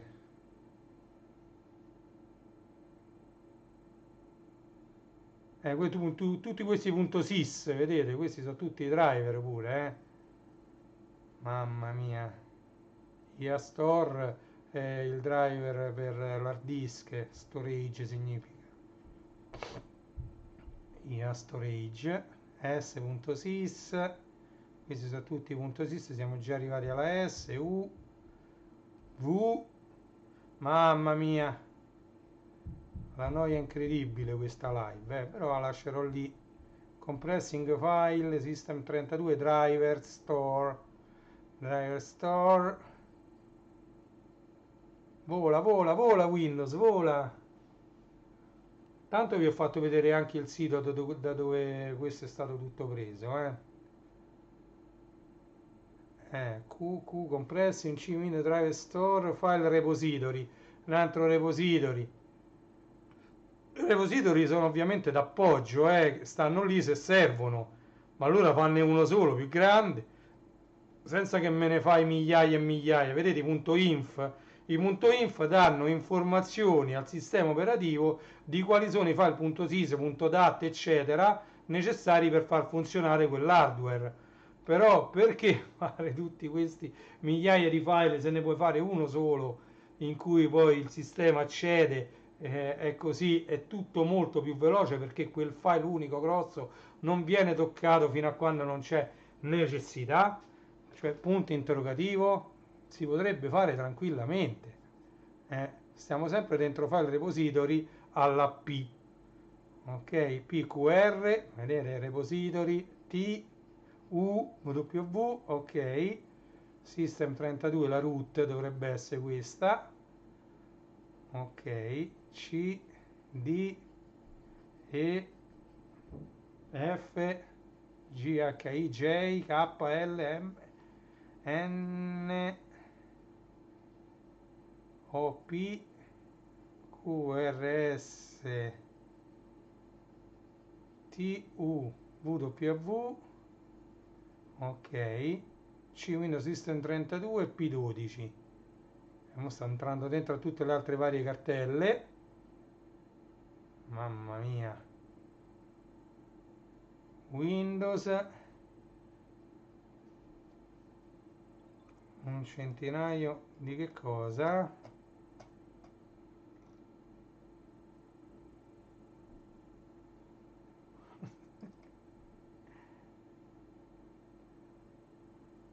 Forse abbiamo finito, no? Questo è Microsoft Edge, figurati, quello che ha sostituito Internet Explorer. Questa è una DLL tra l'altro pure abbastanza grande, 892.928. Mamma mia, no, è impossibile però così, è veramente impossibile. Mo gli do un altri 5 minuti, poi fa niente, ci salutiamo, perché così è impossibile. Poi è arrivata alla P, dentro cartella S, compressing file, System 32, Microsoft, stiamo sempre alla M, pack, questi sono i punto pack, sono altri file di sistema, sempre i punto pack, che però non vengono consultati sempre dal sistema operativo. Attenzione, questi punto pack solo quando c'è necessità. Mamma mia. System 32M. System 32M.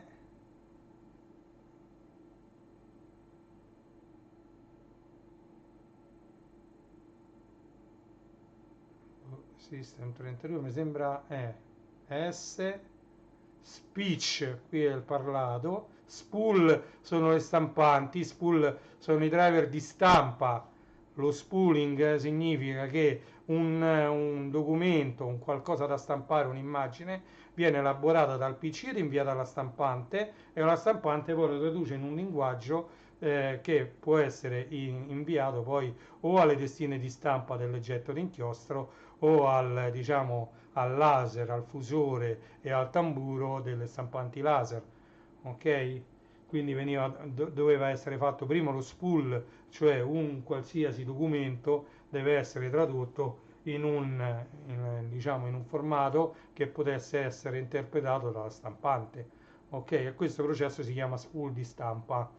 Ok? Alcune stampanti addirittura hanno la RAM e l'hard disk integrati dentro per poter effettuare questo spool direttamente alla stampante, in altri casi viene effettuato dal PC o dal server di stampa, come era quando io stavo in Ericsson. Avevamo dei server, qualche volta anche delle macchine SAN, che facevano da spool di stampa per diverse stampanti e inviavano poi i dati alla rispettiva stampante dove dovevano essere stampati. Ok? Poi alla fine, quando io andai via, c'era tutto Microsoft e c'era un enorme print server che risiedeva a Stoccolma addirittura e faceva lo spool di stampa pure per le stampanti in Italia, eccetera. Cioè era una cosa veramente, veramente spettacolare. Però, vabbè, alla fine, però noi abbiamo vissuto con la Ericsson, diciamo, l'evoluzione di Microsoft dal punto di vista Office per medi e grandi uffici. E quindi, come vi ho raccontato più volte, noi abbiamo fatto le LAN, le MAN e alla fine siamo arrivati alla WAN, che era internet direttamente, dove MAN sta per Metropolitan Area Network e LAN sta per Local Area Network. Adesso per LAN si intende una area, diciamo, delimitata come una casa, dove ci sono diversi punti di rete, diciamo, diversi client, dove client può essere un dispositivo multimediale qualsiasi o anche un telefonino o un dispositivo Amazon, ok, un dispositivo Google, un dispositivo qualsiasi che è connesso alla rete, anche una lavatrice. Io ho le telecamere, anche la lavatrice per me è connessa alla LAN, perché noi possiamo impostare tramite un'app il tipo di lavaggio che deve fare la lavatrice, quindi diciamo è smart anche la lavatrice, quindi abbiamo un po' tutto smart, diciamo.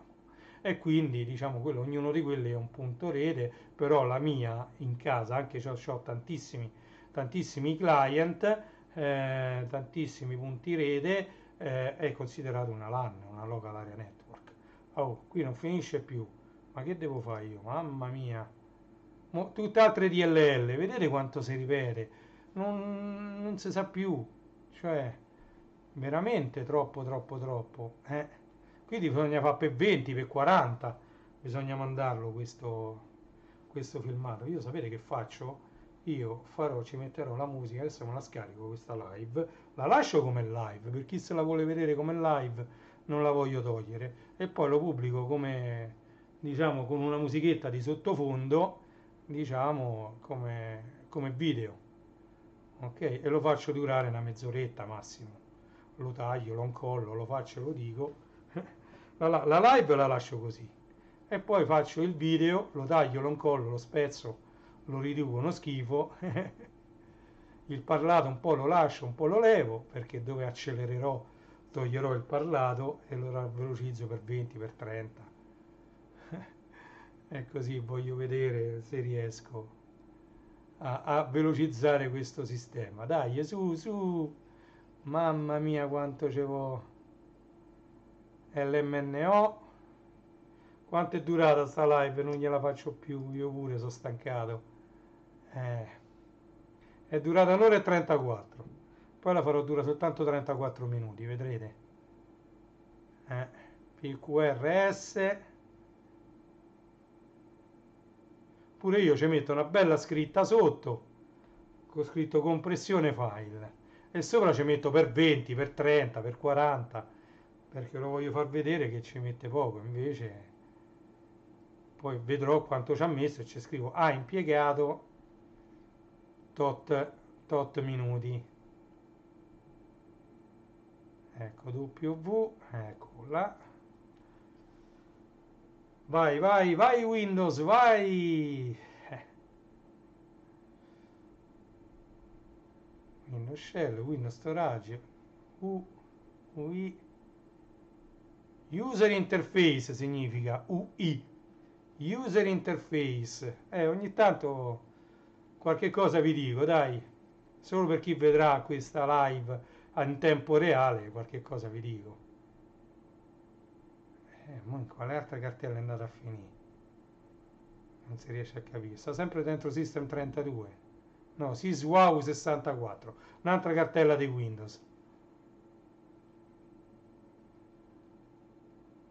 SysWow 64. Guardate quanto spazio vi occupa Windows solo per installare se stesso. Cioè, questa è un'installazione base di Windows che poi sarebbe Windows 11. Abbiamo visto che è moddato per sembrare 95, ma è Windows 11. WinSXS, altra cartella di tipo di Windows, addirittura AMD64, vedete?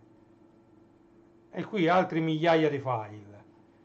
Non si vuole, e ricominciamo da là, dentro WinSXS e ricominciamo da là, e qua ne affittiamo qui così. Vedete? Troppo a lungo, troppo a lungo. Però questa dovrebbe essere l'ultima cartella, l'ultima cartella. Dopodiché vediamo quanto ci mette a fare un riavvio e poi ci salutiamo. Allora, sta correndo, però sta ancora dentro la A.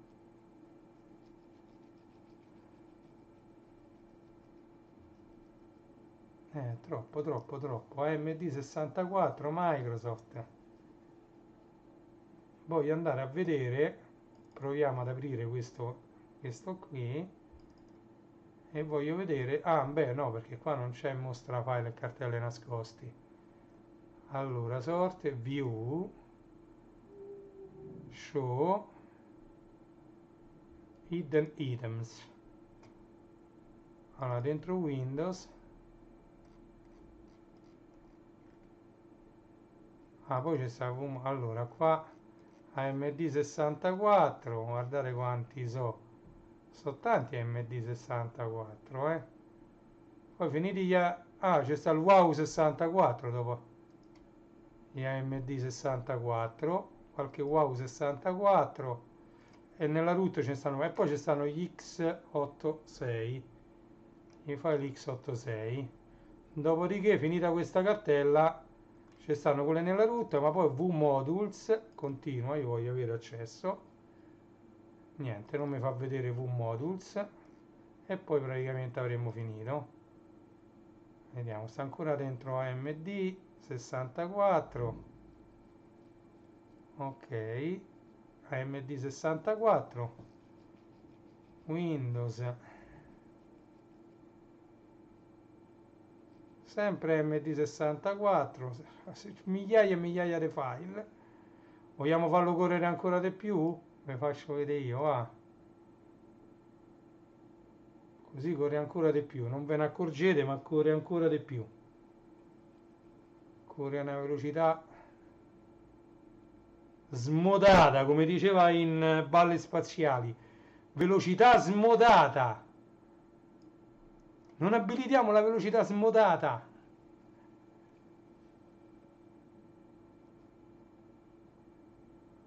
Ecco la velocità smodata.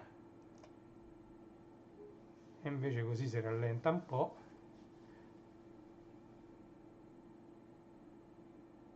anche se cammina sempre lo stesso, una bellezza.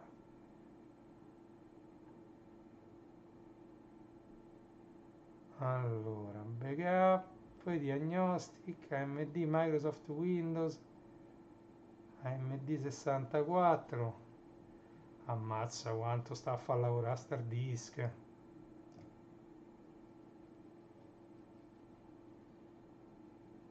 E voglio vedere invece, mentre sta comprimendo, vai col task manager,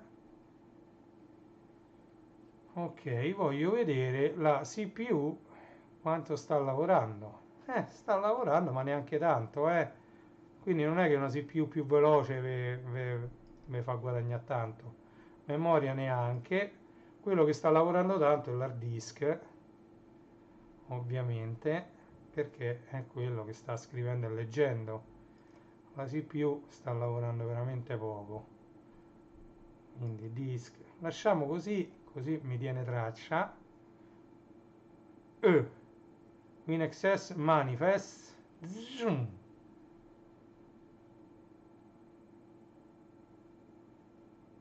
Vediamo.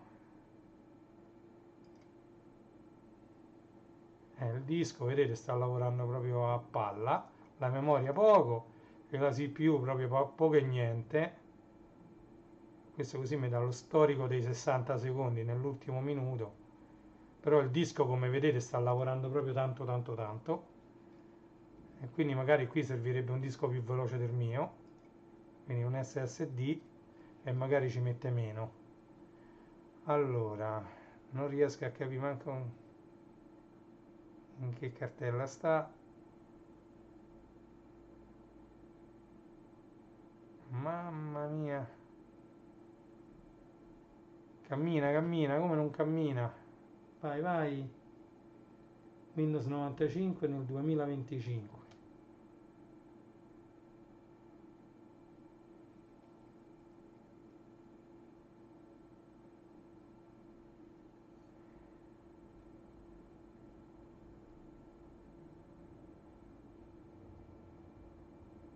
Trent'anni dopo, 30 anni dopo.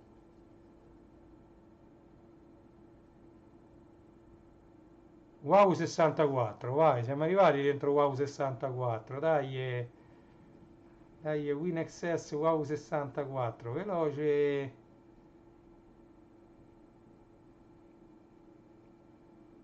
Sys Wow 64.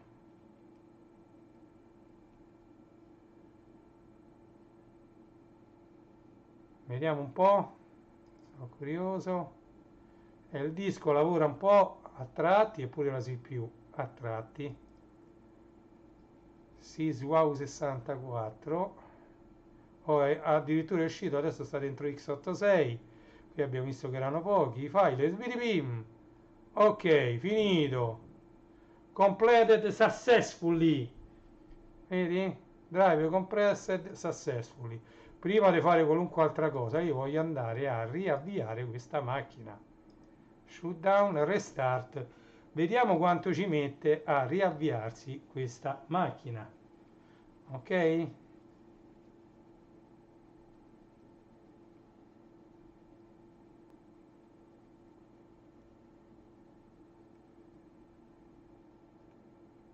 VirtualBox, in atto da qualche errore, ma quello è di VirtualBox, ci interessa.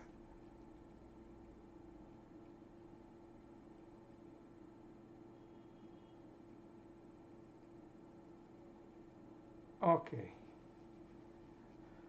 comincia il caricamento, però non c'è nessuna immagine, c'è scritto soltanto VirtualBox.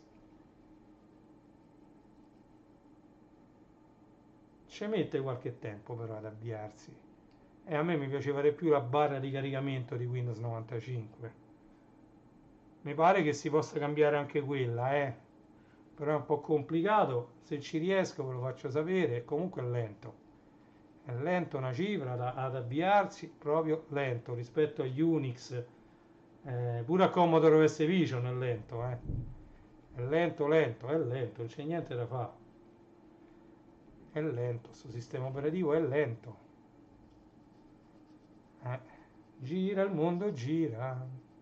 hanno messo il cerchio perché il cerchio non ha mai fine, mentre vabbè, pure le barrette se si colorano, si continuano a colorare ogni volta da sinistra verso destra e poi quando sono piene si riempiono e si svuotano, si riempiono e si svuotano, praticamente pure quello è infinito.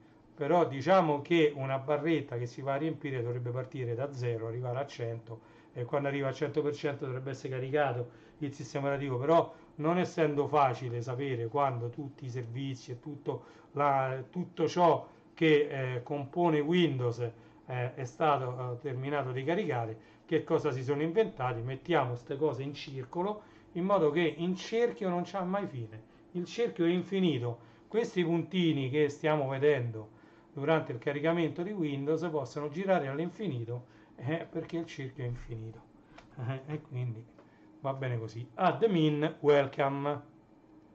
Chissà se si può cambiare il linguaggio, voglio vedere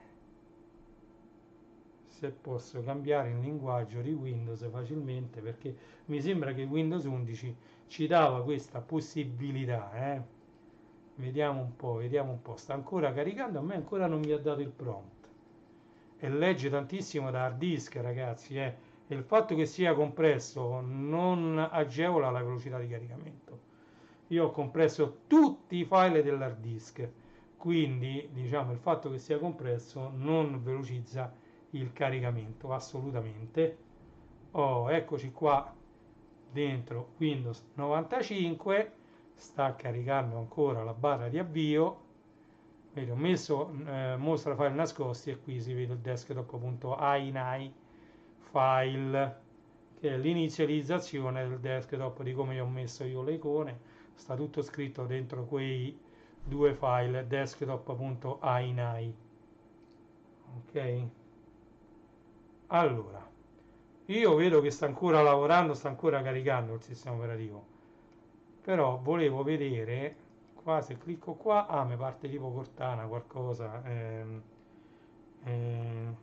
change boot screen Windows 11, vediamo.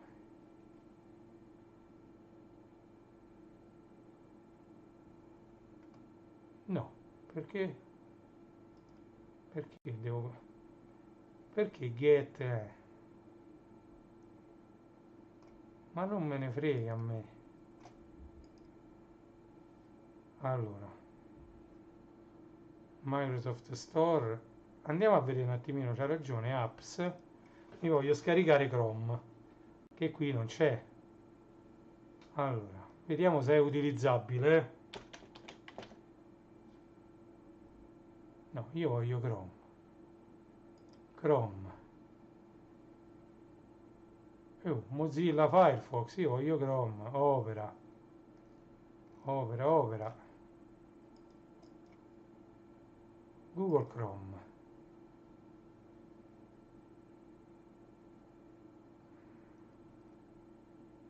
Che me frega di C-Cleaner, io non lo so. Perché non c'è Chrome? E non c'è nada a finire. E vabbè. E allora io mi apro Edge.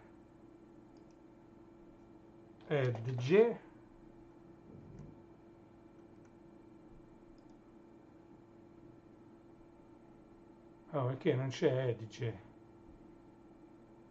Questo è Microsoft Store, non me ne frega niente.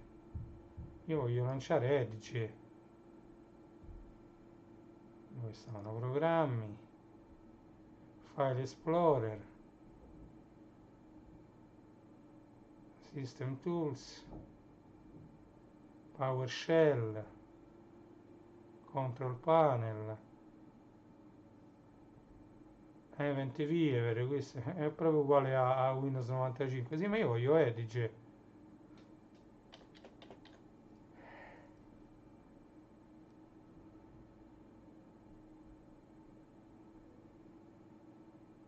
Allora andiamo qua, guarda, bisogna andare per forza nel negozio. Andiamo nel negozio, se andiamo a scaricare Opera, che Opera pure io lo uso. Opera lo uso, quindi per me Opera. È a Natale però, installa, andiamo. Mamma mia. Vediamo se si può utilizzare questo sistema operativo, perché se no è impossibile. Allora, Opera Browser, installazione in corso.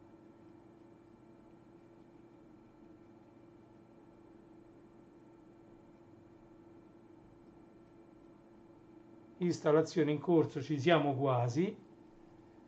Ci siamo quasi e vedo.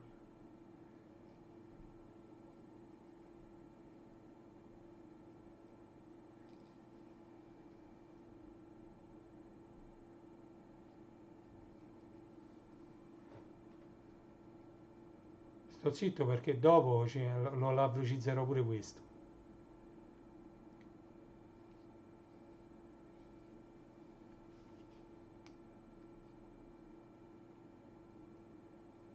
E mamma mia, tutto questo tempo per installare un navigatore internet, una barca per navigare.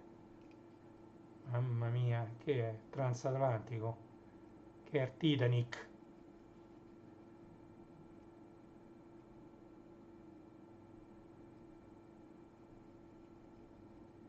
Queen of the Seas. Io chiamerei così i browser, come i nomi dei transatlantici, di queste grandissime navi da crociera.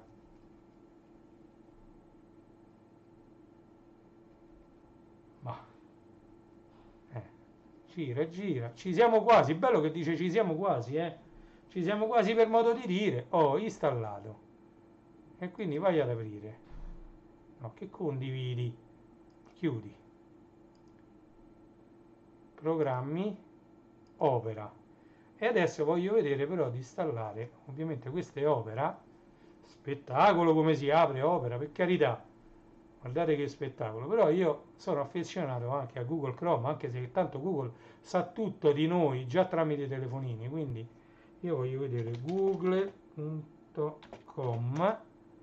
che è il motore di ricerca, e qui gli diciamo rifiuta tutto e poi ci scrivo Chrome. Browser Google Chrome. C'ha la miseria, che bordello, per. Ok, veloce, scarica Chrome, Windows 10, 11, 64 bit, salva, ok, download complete, doppio clic, ok, run.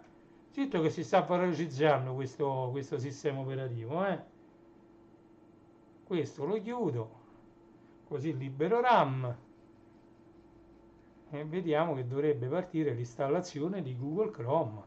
Ecco, inizializzazione e vediamo quanto ci mette a installare Google Chrome. Download in corso, 5 secondi rimanenti, 4, 3, 2, 1, completato. Ok, download completato.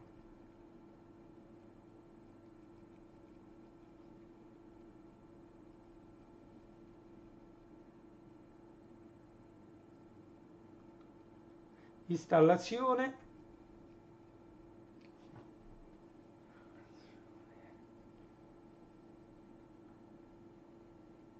Vai, vai. Installazione.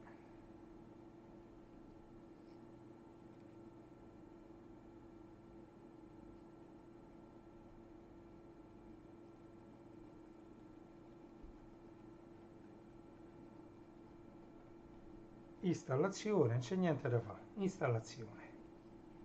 Ci vuole, ci vuole. È bello che sto installando solo un navigatore internet, Non è che sto a fare chissà che. Ma mentre questo installa, domanda, posso lanciare Opera? Ma questo lo posso iconificare, no? Si rallenta tutto e non mi permette di fare nulla.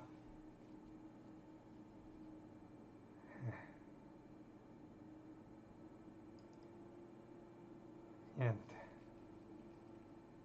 Diciamo che non è proprio utilizzabile questo sistema operativo, eh.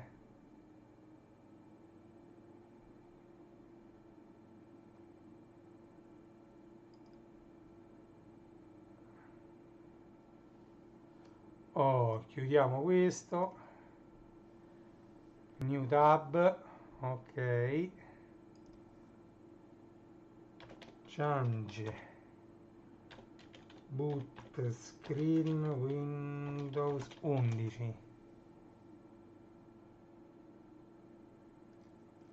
rifiuta tutto. To change the boot screen, especially the boot logo, you can use a third party tool like HBGRT.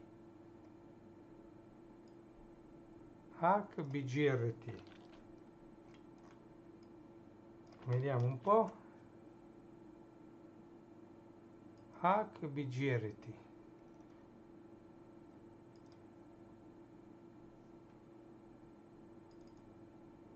Ok,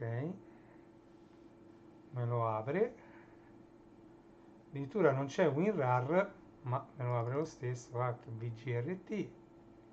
Vediamo che fa, Run. Vedete la schermatina anche di Windows 95.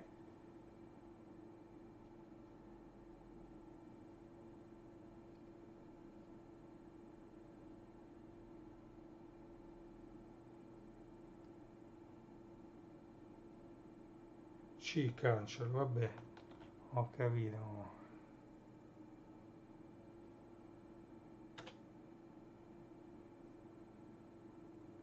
Non so neanche se è UEFI o se non è UEFI, vabbè, senza che incasino sta installazione. Va bene, va bene. Allora chiudiamo, andiamo che voglio andare a togliere questa visualizzazione di file e cartelle nascosti. Allora, questo tac e me l'ha levato. Come vedete qui è tutto fatto che ricorda parecchio Windows 95, Allora, vediamo youtube.com, vediamo su un'installazione pulita che cosa mi fa vedere su YouTube. Reject all, che cerco?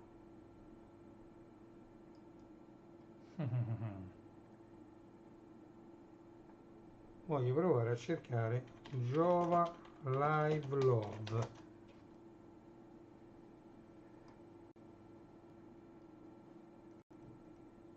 C'è sta il mio video, andatevelo a vedere, Jova Live Love. Eccolo qui, ha avuto solo 21 visualizzazioni. E se ci metto Beehive Atlantico Roma, andiamo a vedere, eccolo qui. Questo anche andatelo a vedere, solo 38 visualizzazioni. Andatevelo a vedere il concerto dei Beehive Reunion all'Atlantico Live. Ok, andatevelo a vedere perché è interessante. Invece voglio vedere se metto 80 mixage, dovrebbe far vedere praticamente le mie 80 mixage.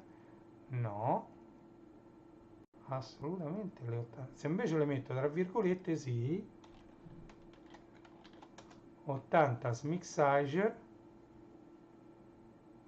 No,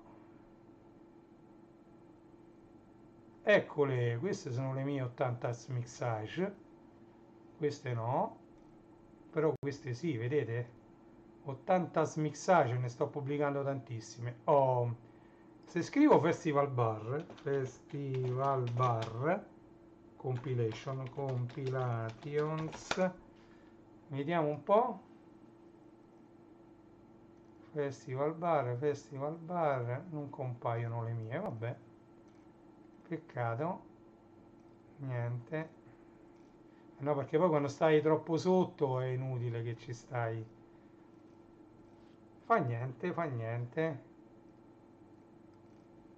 Festival Bar Compilation, vi andate a cercare Renato De Vita, andate nel mio canale, ok, risulta ovviamente adesso online, andate sui podcast e qui vi trovate le compilation del Festival Bar. anzi più che play all, come ho cliccato, potete fare cliccare qui sotto e allora ve le fa vedere tutte quante qui, eccole, tutte le compilation che io ho pubblicato. Beh, diciamo che funziona abbastanza bene, diciamo che più si va avanti, e io adesso lo volevo lasciare, allora proviamo un'altra volta a fare il riavvio, restart, voglio vedere quanto ci mette adesso a fare il riavvio e poi voglio vedere un'altra cosa, l'ultima cosa, Festival Bar, vedete? Allora, vediamo quanto ci mette ad avviarsi adesso. VirtualBox.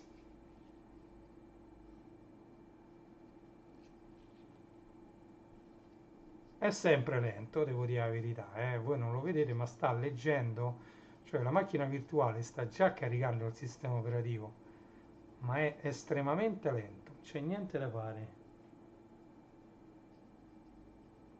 Mamma mia.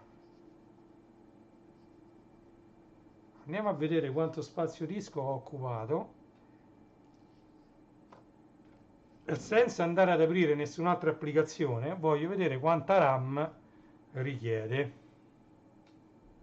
Questa fase di avvio è ancora prima del sistema operativo, quindi pensate quanto è lento in avvio, cioè è veramente quasi, cioè non conviene riavviarlo, conviene ovviamente metterlo in sospensione, ok, o in ibernazione.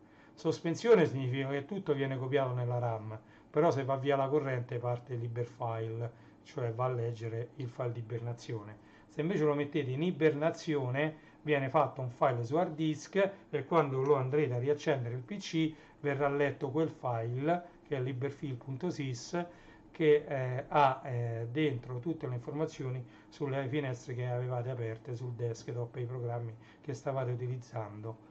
Ok? Quindi la differenza tra sospensione e ibernazione è che sospensione viene scritto tutto quanto nelle RAM ed è volatile, se va via la corrente lui va a leggere il file che poi viene creato lo stesso di ibernazione, mentre se lo mettete in ibernazione viene scritto il file e diciamo il PC va a leggere da quel file lo stato del sistema, quindi sull'hard disk, e quindi è più diciamo duraturo nel tempo perché quel file rimane anche in caso che manca la corrente.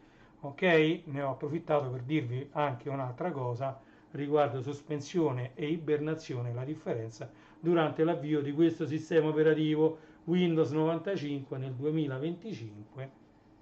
Ok, niente, è lentissimissimo in avvio, è lentissimissimo in avvio. Please wait. Ah, volevo vedere l'ultimissima cosa prima di salutarci che era il linguaggio. Volevo vedere language che dovrebbe stare nei settaggi. Ok, qui scrive admin welcome, però ancora non mi dà la possibilità di lavorare, ok, il che mi lascia molto perplesso sull'utilizzo di questa macchina, anche di questo sistema operativo anche su una macchina virtuale. Mi lascia molto perplesso, non lo so, non lo so se utilizzerei questa macchina, questo sistema operativo, questa macchina virtuale. Io ovviamente la vado a cancellare perché mi occupa un sacco di spazio e spazio così non conviene lasciarlo occupato. Ok? Oh, vai, vai, vai, non ce la fa, non ce la fa, non ce la fa.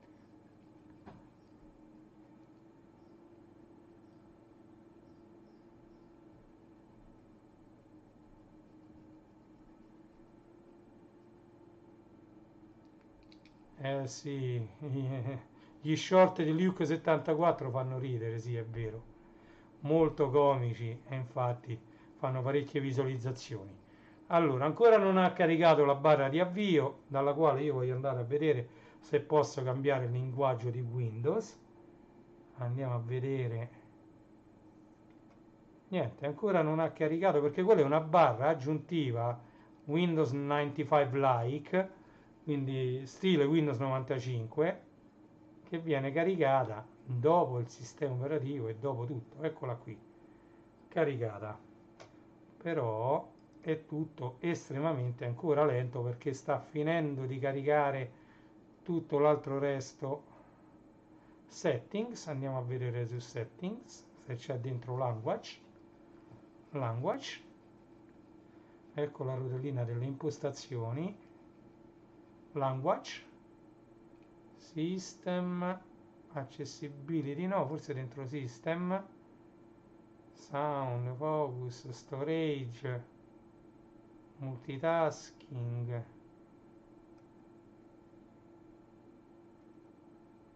no. Allora chiudiamo, vediamo un po' cosa scrivo. Language settings, Windows language, solo United States. Vediamo se riesco a scaricare.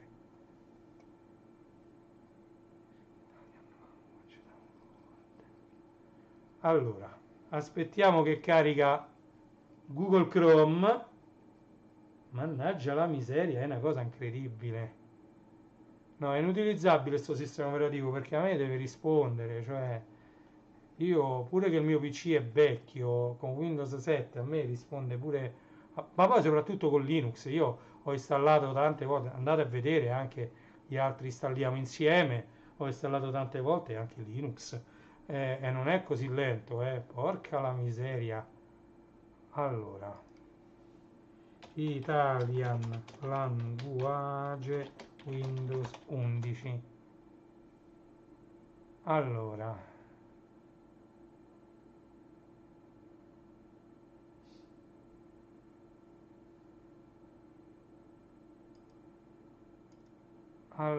select language,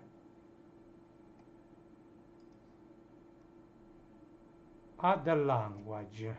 Ah, vedi, nei settaggi c'è dove sta add language settings, add language.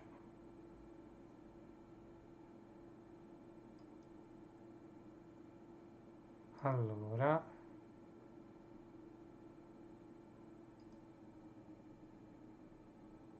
download language pack, vediamo un po'. No, speech no, però il linguaggio sì. Language pack pending. Vediamo un po'. Italian Italy language pack.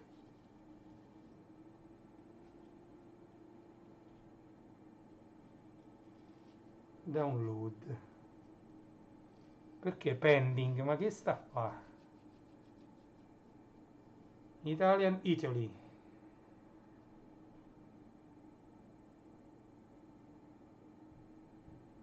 Così lo traduciamo tutto in italiano facilmente, anche se poi questo andrebbe attivato, vabbè, lo sappiamo che dopo una settimana o un mese, non mi ricordo, scade. E quindi, infatti, se noi andiamo dentro system, però mo non ci posso andare perché sto facendo questo, pending, niente. Se vado dentro system, vedi, activate now, mi dice che questo scadrà.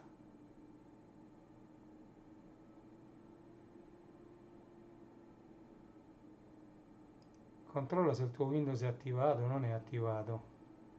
No, no, no, no, no. Not active. No, no, no. Allora, time and language and region, pending, vedete? Forse perché va registrato prima di poter scaricare questo language pack, e vabbè. Comunque si può fare, si può fare. Allora, chiudiamo tutto. Allora, volevo vedere, anche andando qui, personalize, mi apre sempre questo. Voglio vedere, giovane, mamma mia. No, comunque non è utilizzabile così.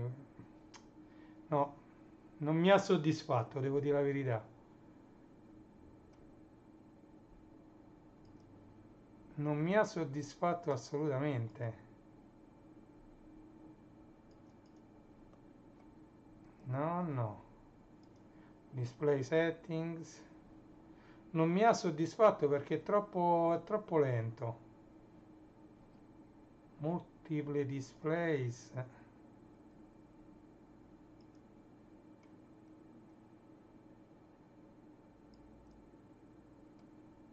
1024 per 768. Grafica.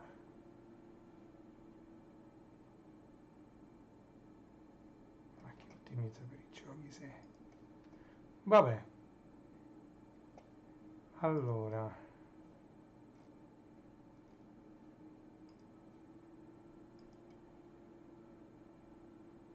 Pending, niente.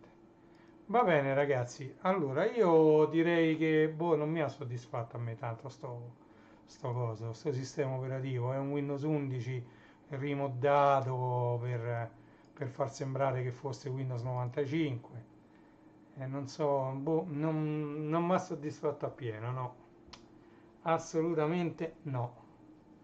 Vedete la versione Windows 11 Pro 24H2 29/11/2024 installata oggi. Non lo so, non mi ha soddisfatto in pieno. Ditemi la vostra nei commenti. Boh, non lo so. Ok, vado a spegnere questa macchina così ci salutiamo. Shutdown. Shutting down. Aspetto che si spegne la macchina prima di salutarci in studio. Ok, si è spenta la macchina. Allora, niente, grazie di essere stati qui con me. Questa live è durata 2 ore e 11 minuti, ovviamente la restringerò, farò un video di 30 minuti, appena YouTube mi darà la possibilità di scaricare questa live. E niente, grazie di essere stati qui con me, vedremo domani di fare una live molto più compatta per Windows XP e niente, ci vediamo alla prossima live. Grazie mille a tutti, 2 ore è troppo per una live, quindi questa sarà una unica di 2 ore e mezza, 2 ore e un quarto, non ce ne saranno più così lunghe. Grazie a tutti di essere stati qui con me, sigletta finale del 2024, Reni J, Reni Retro, questo, ok, ciao a tutti e grazie, buon pomeriggio, sono le ore 13:35 di questo lunedì 9 giugno 2025. Un saluto a tutti, ciao!